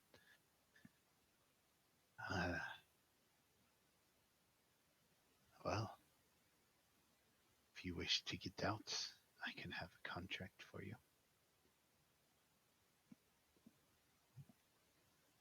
Just let me know. I'm willing to get out, along with my companions. He turns around and just looks at him, all still sleeping, and says, I would let them speak for themselves, but you, Iron Man, if you wish to kill to get out, we may have a deal. And he turns around, you now see this guy inside of this, and he turns and just starts pushing it towards the door. I'll just nod. And then wait for everybody to wake up. All right, so yeah, he leaves, he closes the door. Enough time goes by, and you all wake up. You realize this guy is gone. The one that Arvio seemed to have big issues with. Shame. Yeah, it is. I found out. So he was right. So I don't know about you, but I can make a deal to get myself out. Are you guys willing to do the same? Depends out of the tens. You're gonna kill some people, Done. potentially. Great. Problem is you're gonna probably have to sell your soul as well. Is it a soul selling or is it a you get out and then you murder people? I'm assuming we murder people and then we get out. Really? Not the other way around? I'm almost positive. Like you said, there's always a catch with these things. Yeah, well, I'll read the fine print. But But if we can get to the point where we can make a contract where all of us can be included on this, we can get out. This is the only way I can see us doing this.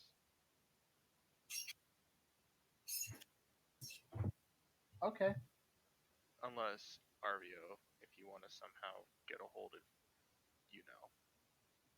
I'm pretty sure I'm 5 circles too far away from that one. you can always fucking find somebody that can do it.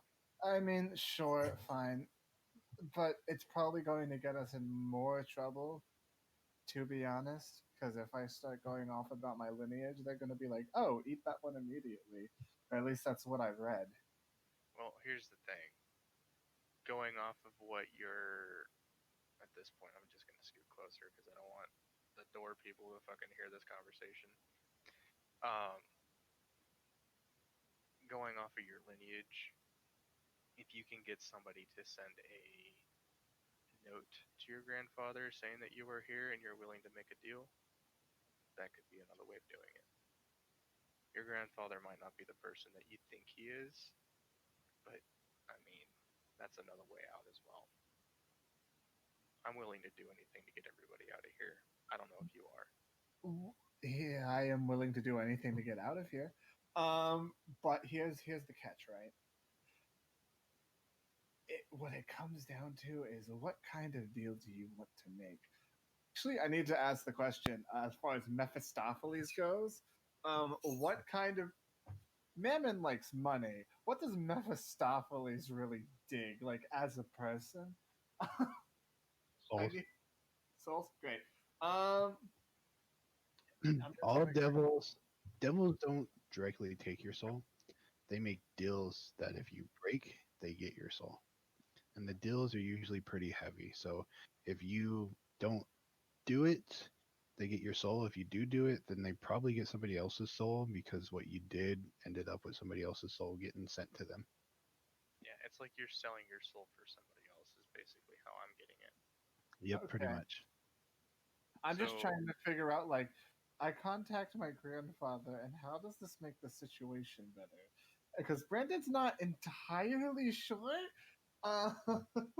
You would know your lineage and your checks you did that one day, which were crazy. Devils are always trying to outdo other devils. And there's really, I mean, they're lawful and they adhere to the law of things, but there's not really any honor or loyalty or any of that and stuff. They can screw you over and get a deal, they will. I mean, you know, Asmodeus screwed his own daughter over, so. Now that you've given me that information, because Brandon didn't know that. It's like that's actually it would be a good idea if Asmodeus didn't literally screw his own daughter over. I can try. Here's the thing. Your grandfather probably has many enemies. Probably some more of a nuisance than others.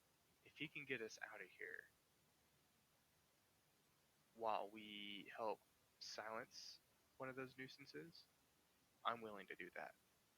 But the thing is like you said, and like we all know at this point, that if they can get a deal that's better than what we're doing, they're gonna probably go for that instead. We're not meant to be here. But if we can get a deal with a higher devil, I'm willing to do that instead of making a deal with something lesser. Okay, let me. Now here's the one thing: how to get into contact with him. Do they have demon couriers? I have no idea how to go about this. You can always. I mean, are you going to ask me to pray to my grandfather? No, I was gonna say we can always ask a guard that this one in particular can send a message for somebody. It might be a weird way of saying it, and if you ask why, we can just say we have our own personal reasons. Okay, so the approach is ask a guard to send a message. Well, here's the thing. He's reason. gonna ask for some sort of payment, and that payment would probably involve one of our souls. I'm willing to give up my soul for this information, or to be able to be in contact with somebody that can potentially get us out. He's not going to do a favor for us. We're going to have to do one for him to get us out of here. That's how it's going to have to work. Okay.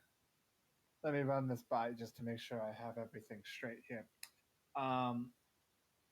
We give one of our souls to one of the guards to serve as a courier to my grandfather, who we will attempt to make a deal with in order to get out of hell. I mean, like I said, that's one way of doing it. Or we can do what this one's saying too. I just that came in that took that guy. He seemed like he's a devil from what I'm seeing. I mean, we can make a deal with him. He seems to have a way of getting us out of here, but again, he has a lot of enemies, so he's looking to gain advantage on some things. Now, we're not going to say that you're related to your father or anything, or your grandfather or anything like that. I'm just saying this one's probably the easiest path of doing it, but the harder trek would probably getting a hold of your grandfather and seeing if he can bail us out, which would still cost us in the same exact thing we're still trying to do, is sell our soul. So sell our soul with extra steps and more deal security? Yeah. I guess? Sure. Okay. Let's try it. No, I'm saying as a, I'm not telling you to do it. I'm more like I'm letting the party to make a decision on this. This is just an idea. Oh, I thought we were all. I don't suggest you to do that. I'm just saying it's just an idea.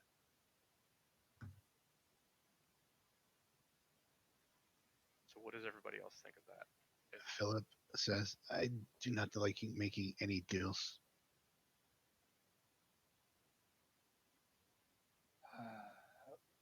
I'll do whatever we need to get out of here. He shouts from across the room. Which, by the way, you've basically gone through a full day. Went to sleep, woke up. No demons ever come, or devils come and talk to you. Yeah, I'm a little miffed.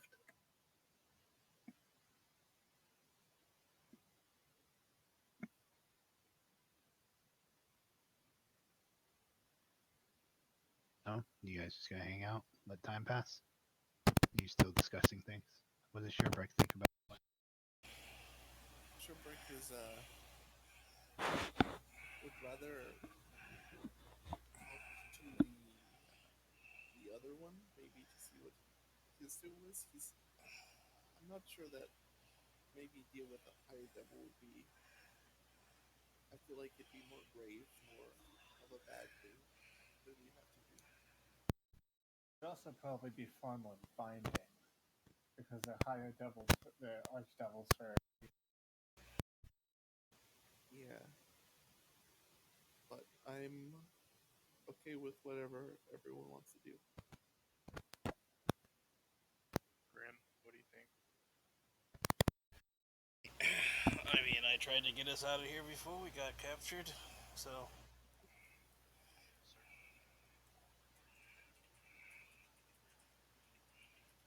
I'm totally in. I'm kind of just that the situation we're in, it's either you serve them one way or another. I prefer to serve them on my own terms. I don't know about you. Unless they somehow bunch us all together in one. Yeah, instead of having us individually to sort it out. Shoulders. So you guys wait for some time to pass? Yeah, might as well. Yep. Yeah. Okay. So you guys go basically another day. There's no food brought in and sat before you. Whatever you had the day before was it. So, getting a little hungry at this point. You guys go to sleep? Do I still have the food in my pockets? Yeah, you do. Okay, I'll hand it out to everybody. All right. So now you got some food. Yeah, we'll Those of try you who eating it. eat. I'm hungry now, so I'm gonna try to eat it. Okay, this stuff is not spoiled and nasty like the stuff that he probably had for a while on him. So this still tastes like garbage, but it goes down. Yeah. Well, thanks. Got some lint thread on it, probably, from being inside. It's high quality lenten thread, so it's good for you. It's proper soak. There you go. Fiber. It's fiber. Get some good vitamins and minerals from my fucking waistcoat. So you guys go into the next day, sleeping, waking up. Devils are just constantly streaming by the door. I assume you gave the woman and children some food too. Yeah. They reluctantly took it. A little less reluctant than they were at first. But eventually, into this day, you guys notice that devils outside stop going by. And then all of a sudden, you hear something walking down the hall. It's gone quiet out there. And you guys turn and kind of look towards the bars, and you see this guy standing there with a smile on his face, the one I shared with you earlier. And he just opens the door and steps in. He's a pretty big boy.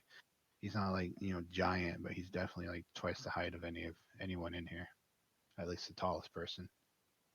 And he just kind of walks up and to Lex, and you hear in your mind, ready to make a deal. I will stand up and say, I'm ready. And then I'll look at all my party members and ask them, are you guys ready to do the same? Sure, let's do this. Yep. Yes.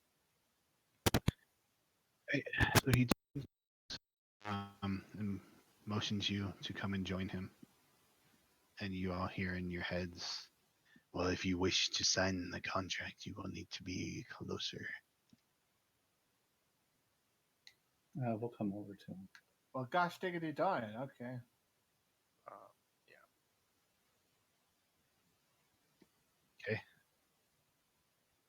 Phillip will move over there too.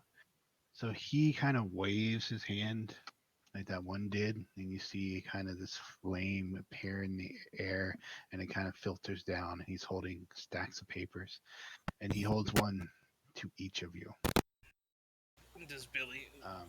Did Billy not come over? I can. Okay. You guys can't read any of yours except for Arvio, who can read his.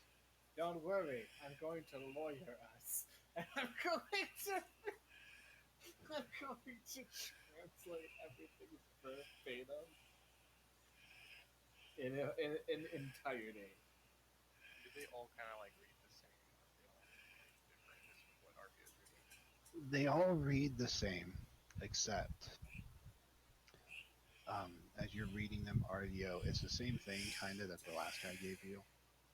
And it's basically this thing that as you're reading it, there's not really any loopholes. and things. Everything seems to be covered. You have to do it. You can't interfere with it. You can't wiggle your way out of it. You can't, you know, everything you could try to think of, like the other one, was basically covered. It's, a contract under the Prime Evil Pact. So what are And we doing? you notice that as you get to the part of what you're supposed to do, the one for the you, Arvio, asks you to kill a child named Danny. The one for Bille asks him to kill a old woman, a widowed woman named Shelma. Sheerbrick, you were asked to kill an old man named Ben. Grim, you are asked to kill an ex-cultist who has turned from the faith named Miller.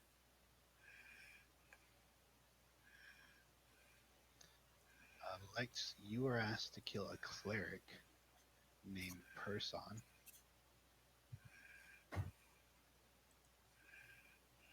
It's that cleric person. That's exactly how I typed it out. Yeah, I gotta go kill Danny boy. And, well, Phillips tells him to kill a priest named Gemma. Now, the way that this is worded, is this a boy named Danny, or is any boy prepubescent that just so happens to share? It is a particular boy who knows that some people in the town are doing some cultist. It tells you in this that he's doing some cult. He knows that they're doing cultist activity and he needs to be dealt with. I will ask the total. Is this in hell or on the other plane? He smiles and says it's material, on the material plane. Do we have a time? In the contract, it tells you have a year to do it. It tells you that if it is void or anything canceled on his part and it's not agreed to, that he will give you your gold, the 15,000. Like I said, it's basically the same exact, written up the same way. It's just what you need to do is kill somebody, and if you don't, then you're going to forfeit your soul. Gotcha. And then the last thing, well, there's one thing would be, I'm under the impression my soul doesn't hold much value in this. Am I still right with this deal? What do you mean? I'm not from this plane of existence, not hell, or the material plane. I'm from another plane, in a sense.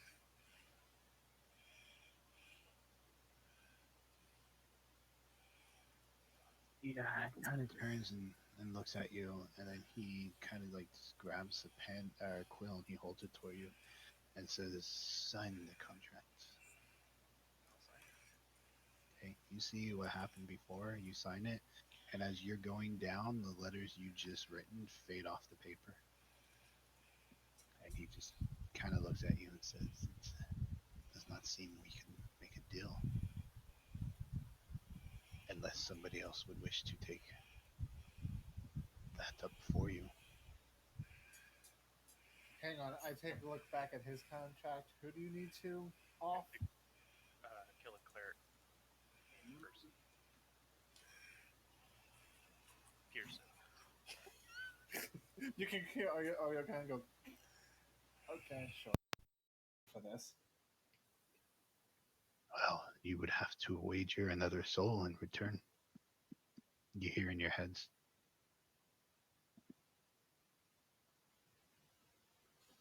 Billy points to the corner over that direction. What? How about one of theirs? Wow, say it a bit louder, why don't you? Really Their messed up. souls are already spoken for. Perhaps somebody you know, you could offer their soul. You know what? There is this magistrate back in my hometown. Yeah, that would be great. So fucked up. Arvio, you gained 1 point of respect. You gained 1 point of Arvio. Oh, if you think he would be willing, you have a deal. Yeah, sure. And if he does not agree, then I will just take the soul of the closest one to you.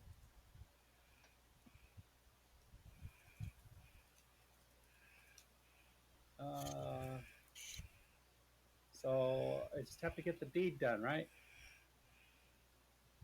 1 year to kill these people. Deal. It's like you do know I'm the one closest to you, GM, right?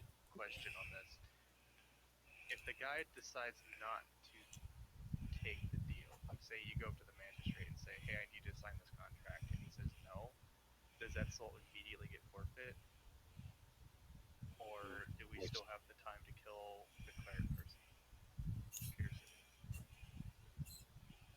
A soul has to be offered for the contract to be valid. So you can't just say, "Yeah, this guy's gonna sign it," and then when we get there, he doesn't sign it. We're fucked.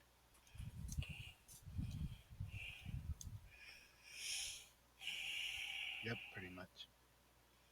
I might have somebody that might be able to do it. But I would have to go back to the village where I came from.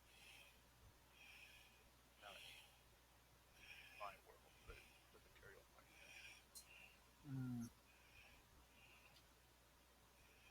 No, you guys are all holding your contracts. I sign mine. Arvio signs. All right. Well, who's Two doing it names for are down. I'm So- so ready to align and change into chaotic evil. Sherbrick will ask, will we get our stuff before we go, or we just go like this? Well, if you wish to make more deals, we can. Do I need to remake my spell book? Serious. Sherbrick is fine. All right. I think that's everybody about Drick. Or sorry, Grim. So we're not getting our stuff. Phillip didn't really give me any instructions whether or not he was signing contracts. Probably should ask him that.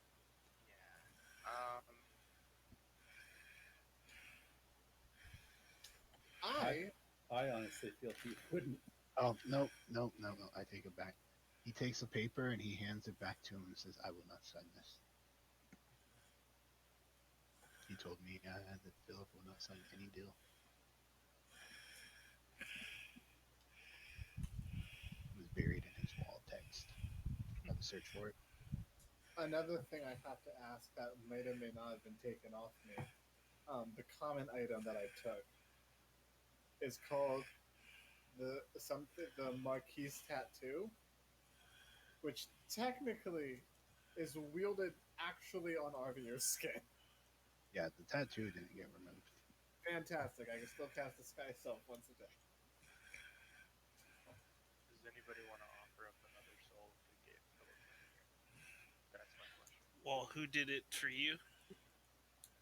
I have a acquaintance of mine that I have a feeling is the one that probably brought me here. She might be willing to help me with this. You kind of hear in your head as you turn to look at this fellow who's smiling and says, I made that deal because your soul is worthless. His is not, and it's worth quite a bit.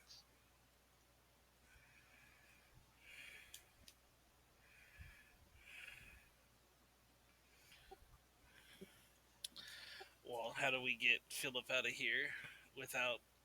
So we'd have to find another soul to get him out too. Well, he obviously has one. Well, he's not signing. So he does not have the deal. Is there any way we can make a deal to have him travel with us? That's basically what I'm asking.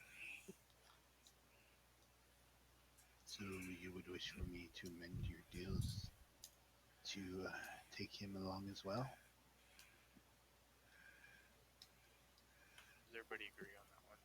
And then his, so we can always take him with us. Since you guys all signed, I haven't. I haven't. Neither has Phillip. Are you Well, you willing say- to bend your deal more to be able to take him with us? Well, Arvio, you said yes, right? To bending the deal, I was more like, oh yeah, I'll kill 2 people. No, he's asking if you signed your deal, right? I already signed mine. Yeah. So totally already signed. Totally a done deal. Well, I mean, he hasn't signed it, so he can mend them to change it. Then he'll sign. That's what I think he's thinking about. Yes, that is my point. I could amend them. You will have to re-sign. Since Okay. I have not signed, it's not set yet. I'm willing to. So what extra would I have to put in my contract to get Phillip out of here?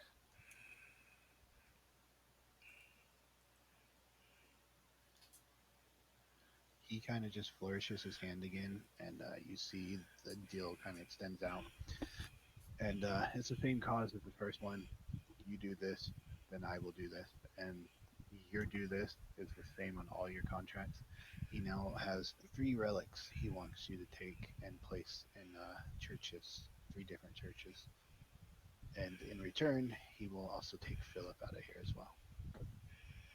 Oh, is that an extra add-on? Okay. Yep.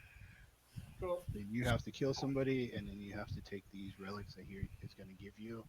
And it's basically the same thing. You go and place it. You can't interfere with it. You can't have anybody interfere with it. You can't have some wish interfere with it. You have to place it and not touch it. And if you do that, then Phillip will go. And if you somehow break that, then he will have your souls. And on top of that, you have to go kill the people that you've part of your contract. And the fun part about that is you don't have to kill everybody because everybody has their own individual contract. You just gotta kill the person on yours. So Yeah. just kill the person on yours and screw everybody else, right? Yeah, basically. Basically. But you all agree that the relics have to be placed in the church, and none of you can mess with them. That's fine. Okay. As much as I don't want to. We like I said. What do we know? What churches are they? They are, right? I'm sure it's in there. It tells you where they are. Are they churches of Cerberic's thing or no? What? Are they church the god of the what Cerbric is towards or Phillip is towards? I don't know, Sherbrick. You tell us. Well, I think she wanted me to take the last deal, so I think this will be okay. But are they towards any of the? Are any of the churches listed of your god? Oh, is there a contract somewhere? I didn't see it. I'm lost. Sorry. Oh, He wanted to know if one of the churches you're going to place the relic in is the church of your god, and I was just asking you because you have no idea who your god is. So. Oh, yeah, I don't know. I don't know. It's I said the same with Phillip because I don't know how this works. Philip, like, what god are you talking about? I don't have any god. He doesn't know. Out of game character, he doesn't know he's a paladin. Well, I know. I'm just saying this. Okay. Arvio's figured that out. Yeah. We got no choice. Let's just do it. That's fine. I sign again. Okay. Sotik, as my last question, I'm assuming this tells us exactly where to find these people that we have to kill. Yep. Gives you names, locations. None of them are places any of you have ever heard of. Can we at least write it?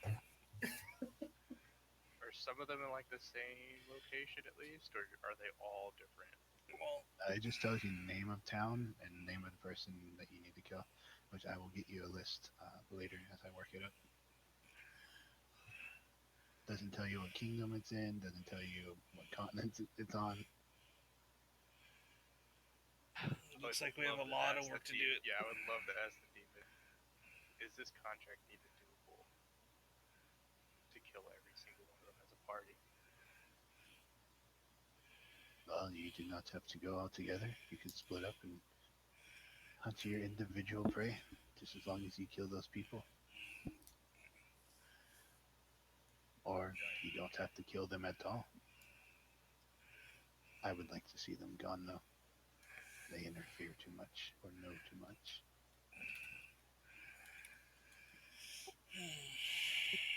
I sign.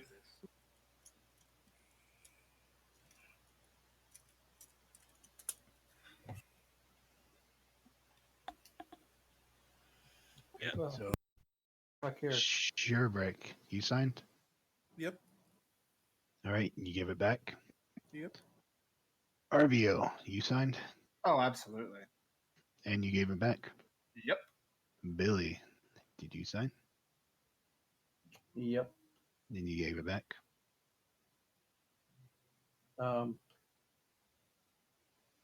Does this guy speak? This guy's been understanding our language, right?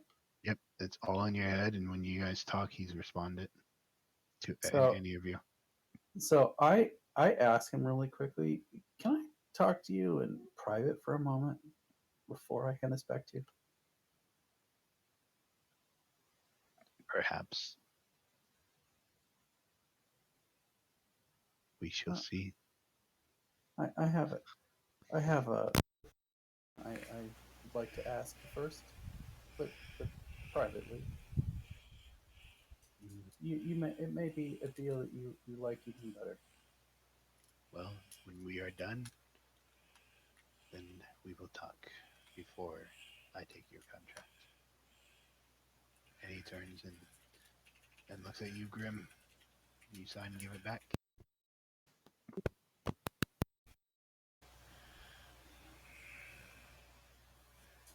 Maybe. Yes, I do, sir. He takes the ones that are given back and he signs them. And as he signs them, he kind of just waves them and they disappear into a flame. He kind of stands there and, oh, I will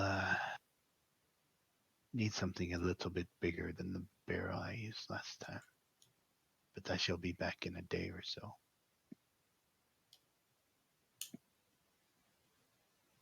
Sounds good. He looks at the woman and the children, and she's like looking away and cowering, and then she turns and looks at him, and then she just starts crying, and that's it. And then he turns and he motions with his arm towards the door for you, Bille. Okay, I will follow. All right. So he walks over, he steps outside the door with you, opens it up, steps outside, you step outside, he closes it. And then the rest of you just kind of hanging out now without Bille. You notice, Bille, there is no other devil in this hallway. But he kind of pulls you aside.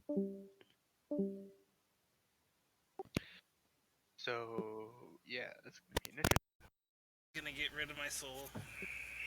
Well, I have a DM question for him in a minute. Because I still have my contract. I haven't signed it. I have to have somebody else sign it for me. My problem is the person that I need to have it signed is in the material plane. Yeah.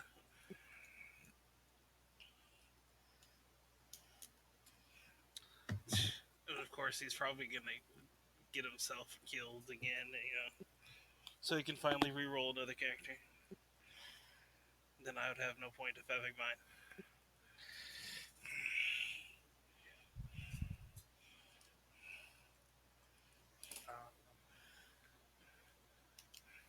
So do my duty, leave the group if he dies or whatever, then then I'll be rolling in a character then if that happens. Because I have no idea what he's doing. I'll keep it 99 and round up. I did not expect Arvio to be so cool with child murder, but it's like I have to do what I have to do. It's boring. I think I got like the best deal. At the moment, he was debating whether to make a deal to help the child and the woman, or the children and the woman that come with them. But he's also looking at what the situation's going, and he has to worry about what he can worry about. Well, this is a higher demon too, because there's no one going through the halls. Oh, he has to be a high type of person to be doing that type of shit. Yeah, because because he was saying like there's tons going back and forth, and me watching it all the time, it's like this is strange. So who knows how many deals he's doing with the other ones that are down here? Because we aren't the only ones down here.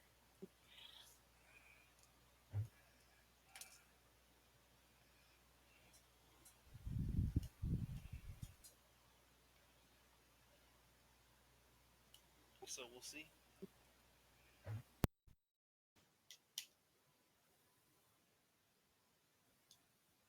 think our first course of action would probably to find a map and find where we gotta go. Okay, so you guys see the door open. You hear them approach again. The door opens and Billy steps inside and closes shut behind him. And Billy's visibly shaken.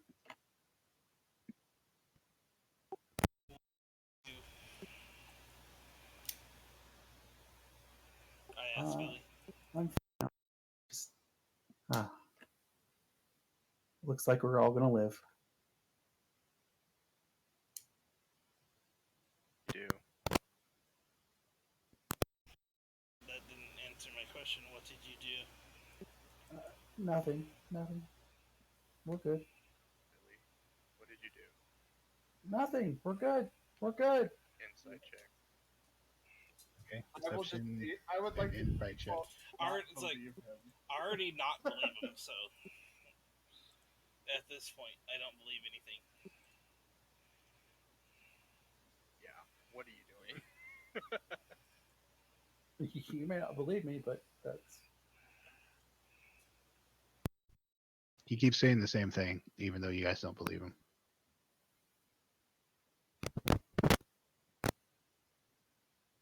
So you're not the only one involved in this situation. Even if we all decided to take that leap with you.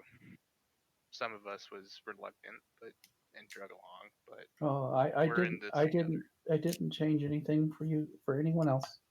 it changed for you. I still need to kill my target. Yeah, but what else do you have to do? Nothing, actually.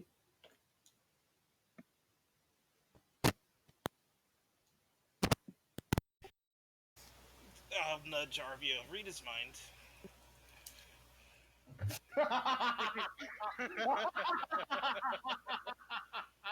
I do.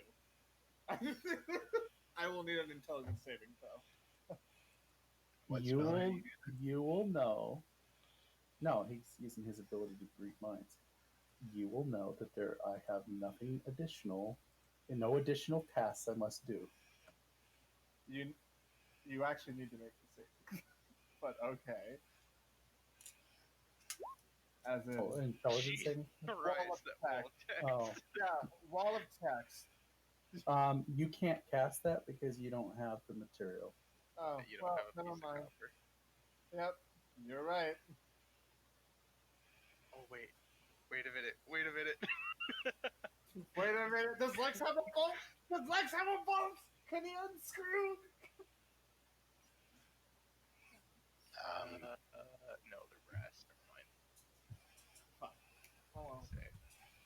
That would have been funny. I didn't think you had any on you. If Lex doesn't have any clothing, so to speak. He has a like a belt torso in a sense, like how a martial art kind of like metal rope. They would have probably most likely like a took that. decorative type thing. I'm assuming I have these brass like couplings. I thought that was copper. Just a clarification, just to see, Sotik, the way that Warforged wear armor, it actually integrates into them, and it cannot be removed by any means except for themselves to remove it. It becomes a part of them. Oh, you don't have armor. No, he was just talking about something he got like wrapped around him. Yeah. I'm just making sure you weren't wearing armor earlier, because you would be like the only one that actually would still be wearing. I don't need armor. True. His nice clothes integrated with his metal frame. Okay. So you guys have, I mean, unless you still wish to grill Billy, but he seems pretty adamant that nothing really changed. He just got to kill somebody. That's it.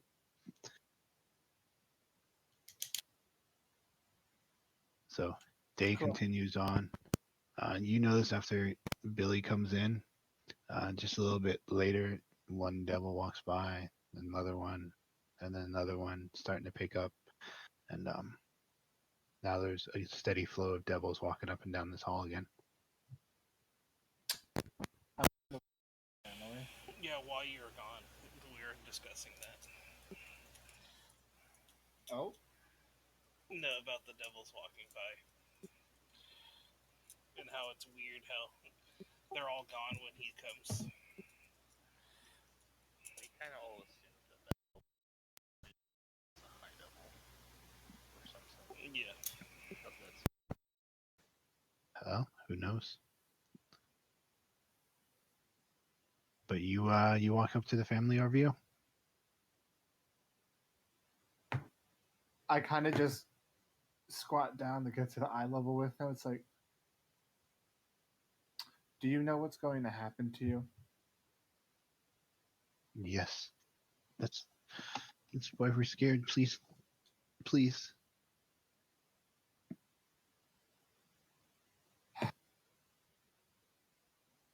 I can't get you out. But what I can do is I can make sure you don't suffer. We will suffer. Will you? Yes. If I make it quick, will you still suffer? What do you mean?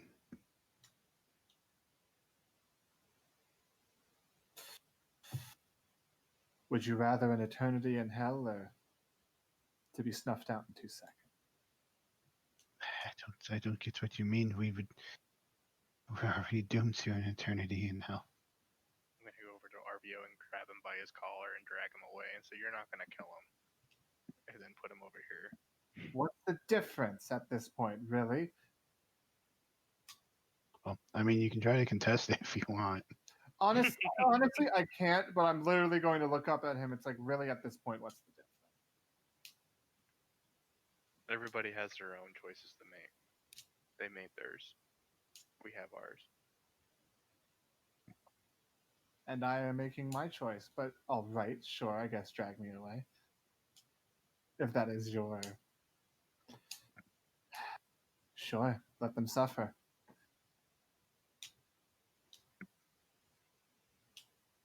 Right? So you guys are just kind of hanging out once more in this room. Time goes by. Sleep comes again. Sleep goes away. You wake up. You go through another day of just sitting here. Eventually, a couple devils do show up. They drag in a pot and set it in the middle of the room. It has food in it. They also, at one point, drag in a couple more people and throw them in there. And they're just kind of scared.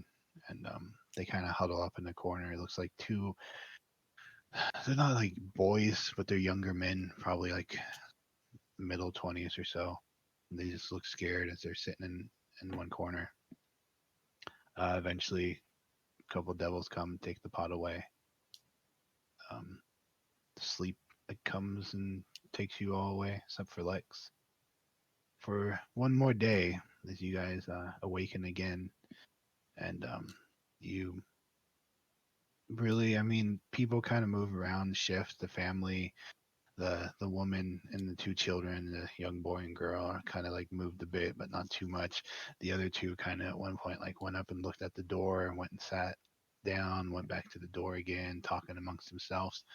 But eventually, you guys notice a absence of devils walking by the door, and then once more you hear footsteps and you hear something kind of rolling as the door is opened and this figure pushes in this giant barrel,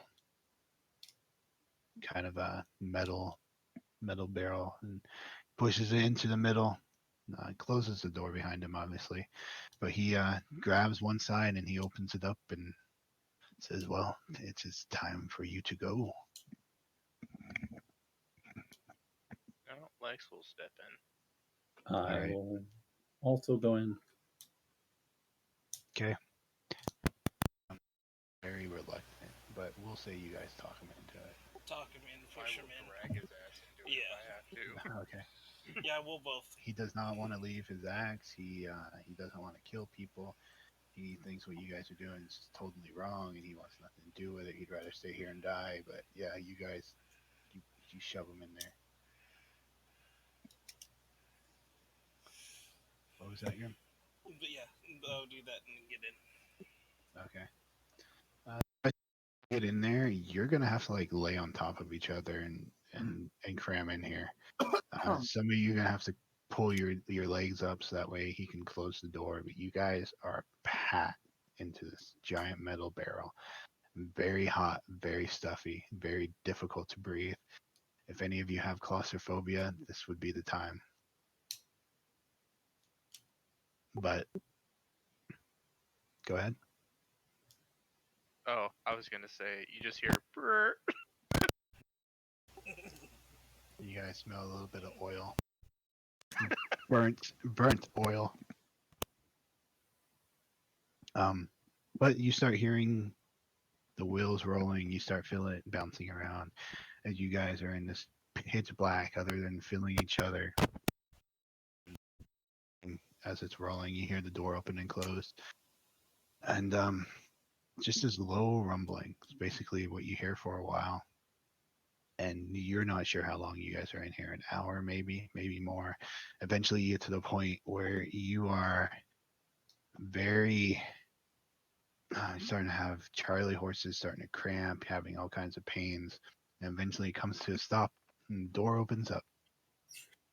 You guys crawl, make your way out, and you find yourself standing in this plain brick stone building, and on the floor you would know it, Arvio, to be a planar travel circle. You've not really proficient in them, but you've seen them in your studies, wizard studies. You know that this will make like a gateway between the planes. That's a circle that will get us between the planes. So, you know. Bill, you want to jump in it first? I will cower back from it and say, no. I walk through. Yeah. Well, you walk up to it and nothing happens. But you notice that there's humanoid looking figures, but they are wearing cloaks. So you can't see their faces. Their hands are folded in front of them, and they're kind of standing around. It's like a 20 by 20 foot room, and about 15 feet high, and they're just kind of standing around the walls. And one of them is a tiefling, and he's kind of got like all these bandages wrapped around him, and they have like red infernal writing on them. And he steps up and he just smiles and says, "Well, whenever you are all ready. I've been told that you've made a deal with the Great One here." Yep. Well then, and he kind of takes some stuff out, and he starts casting a spell. It takes him a little bit, but all of a sudden, you guys in the circle to see this giant shimmering thing in front of you, and you see on the other side of it, you can actually see but looks like a beach or something, and just a clear blue sky. I think we all step through at this point. Okay. You guys step through, and the first thing you notice is the heat. Suffering, oppressive heat that's just beating down on you as you look back and you catch the glimpse of that devil standing there looking through the portal, smiling as it closes in. Last thing you see, as you then kind of just look around and see nothing but sand in every direction. I have a question. Yep. Does Arvio get a sense of nostalgia? Indeed you do. Fuck! You I would know- like to scream fuck at the top of my lungs. You know that Arvio. you are standing exactly where you think you're standing. Oh, well, guess Turn to what? Arvio. Go ahead. Go ahead. Say, guess what? Guess what, motherfuckers? We're back at my home place. Welcome to the Ivory Sands. Watch out for skeletons. What level of hell is that? Unfortunately, it's material, but if I had to rate it, I'd say it's 2. You probably know the lay of the land around here. Well, I know that the lay of the, insofar that it is constantly shifting, save for the big fuck off city, yes. Oh, it's gonna probably be fucking hell for me. Yeah.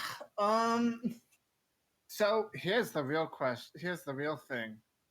It's not getting better, guys. The sunny side up. I have clout. Not so sunny side up. It's the place where I come from, which Brandon now needs to look over and make sure he remembers the name of. So if you'll give me 1 second. Really sorry. You actually need to give me 1 moment. Fuck That's it. fine. It's here somewhere.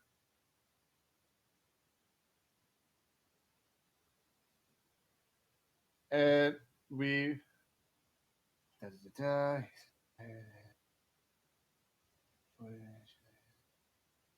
Torded, that's what it was.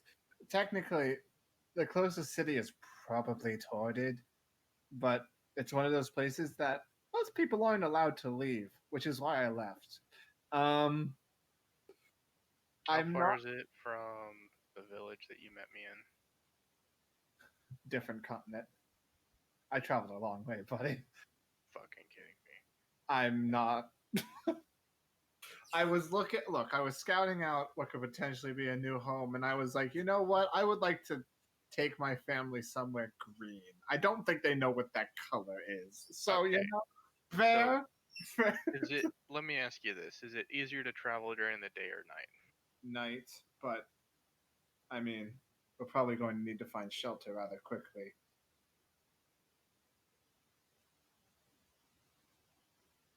We might as well start moving and finding that. That's our first objective at this point. Yes. None of us don't have our things, so we're really fucked at this point. We need to make headway. So I have a question. Can I do a survival check to kind of, I know I can't exactly see the stars or necessarily where we're at, but as far as where Tordid lies on the continent, is it eastward, westward, northward, or southward? Where you are would be north from you. Oh, so I do know where I am. Okay, so can I discern which way is north? Yeah, you can try to give me a survival. I mean, you see mountains. It's pretty flat and bare out here, but you do see mountains that you recognize. I roll a 12 plus 3, which is 15. 15. Yeah. I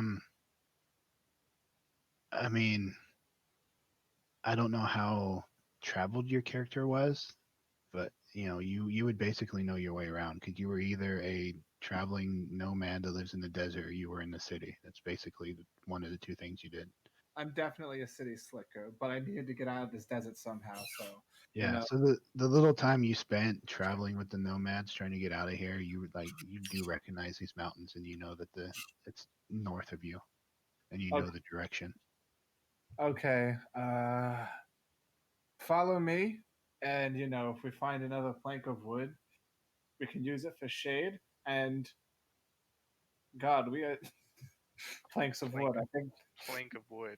You gotta remember, we do not have anything on us whatsoever. I have my spear, and that's it. I mean, I say plank of wood because shade, and none of you are covered, so you're all getting sunburnt.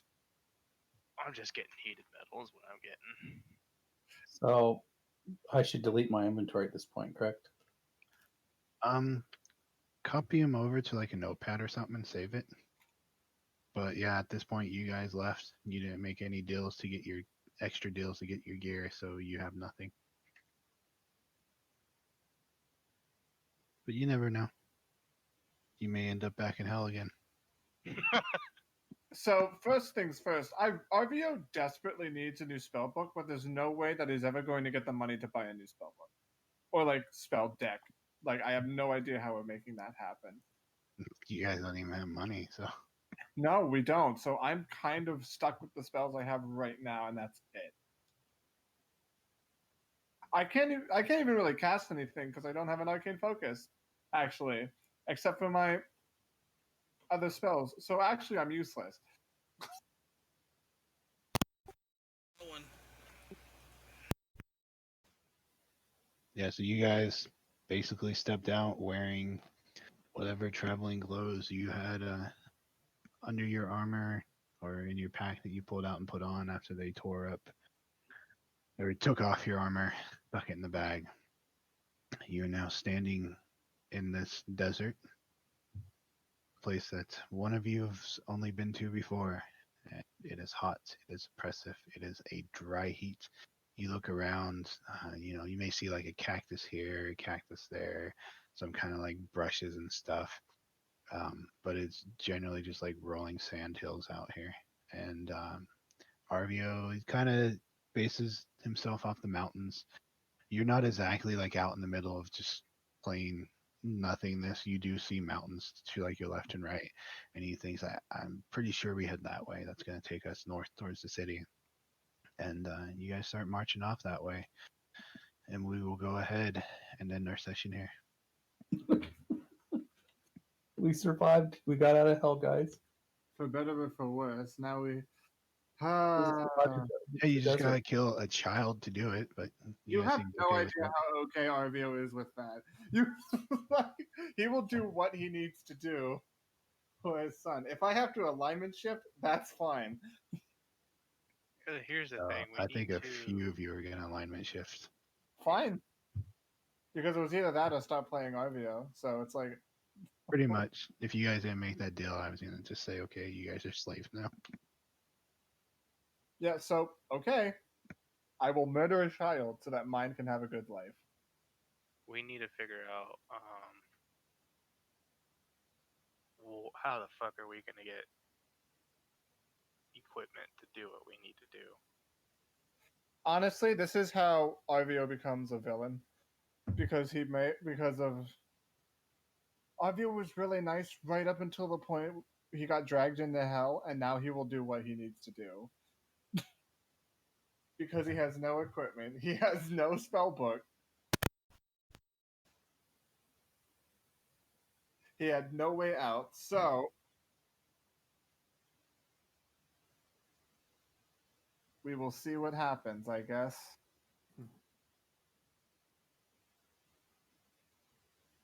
Good news, I give encounter XP, so I'm just trying to figure out what the XP is for you guys. Here's another question. How comfortable are all of you playing with somebody who may or may not turn chaotic evil?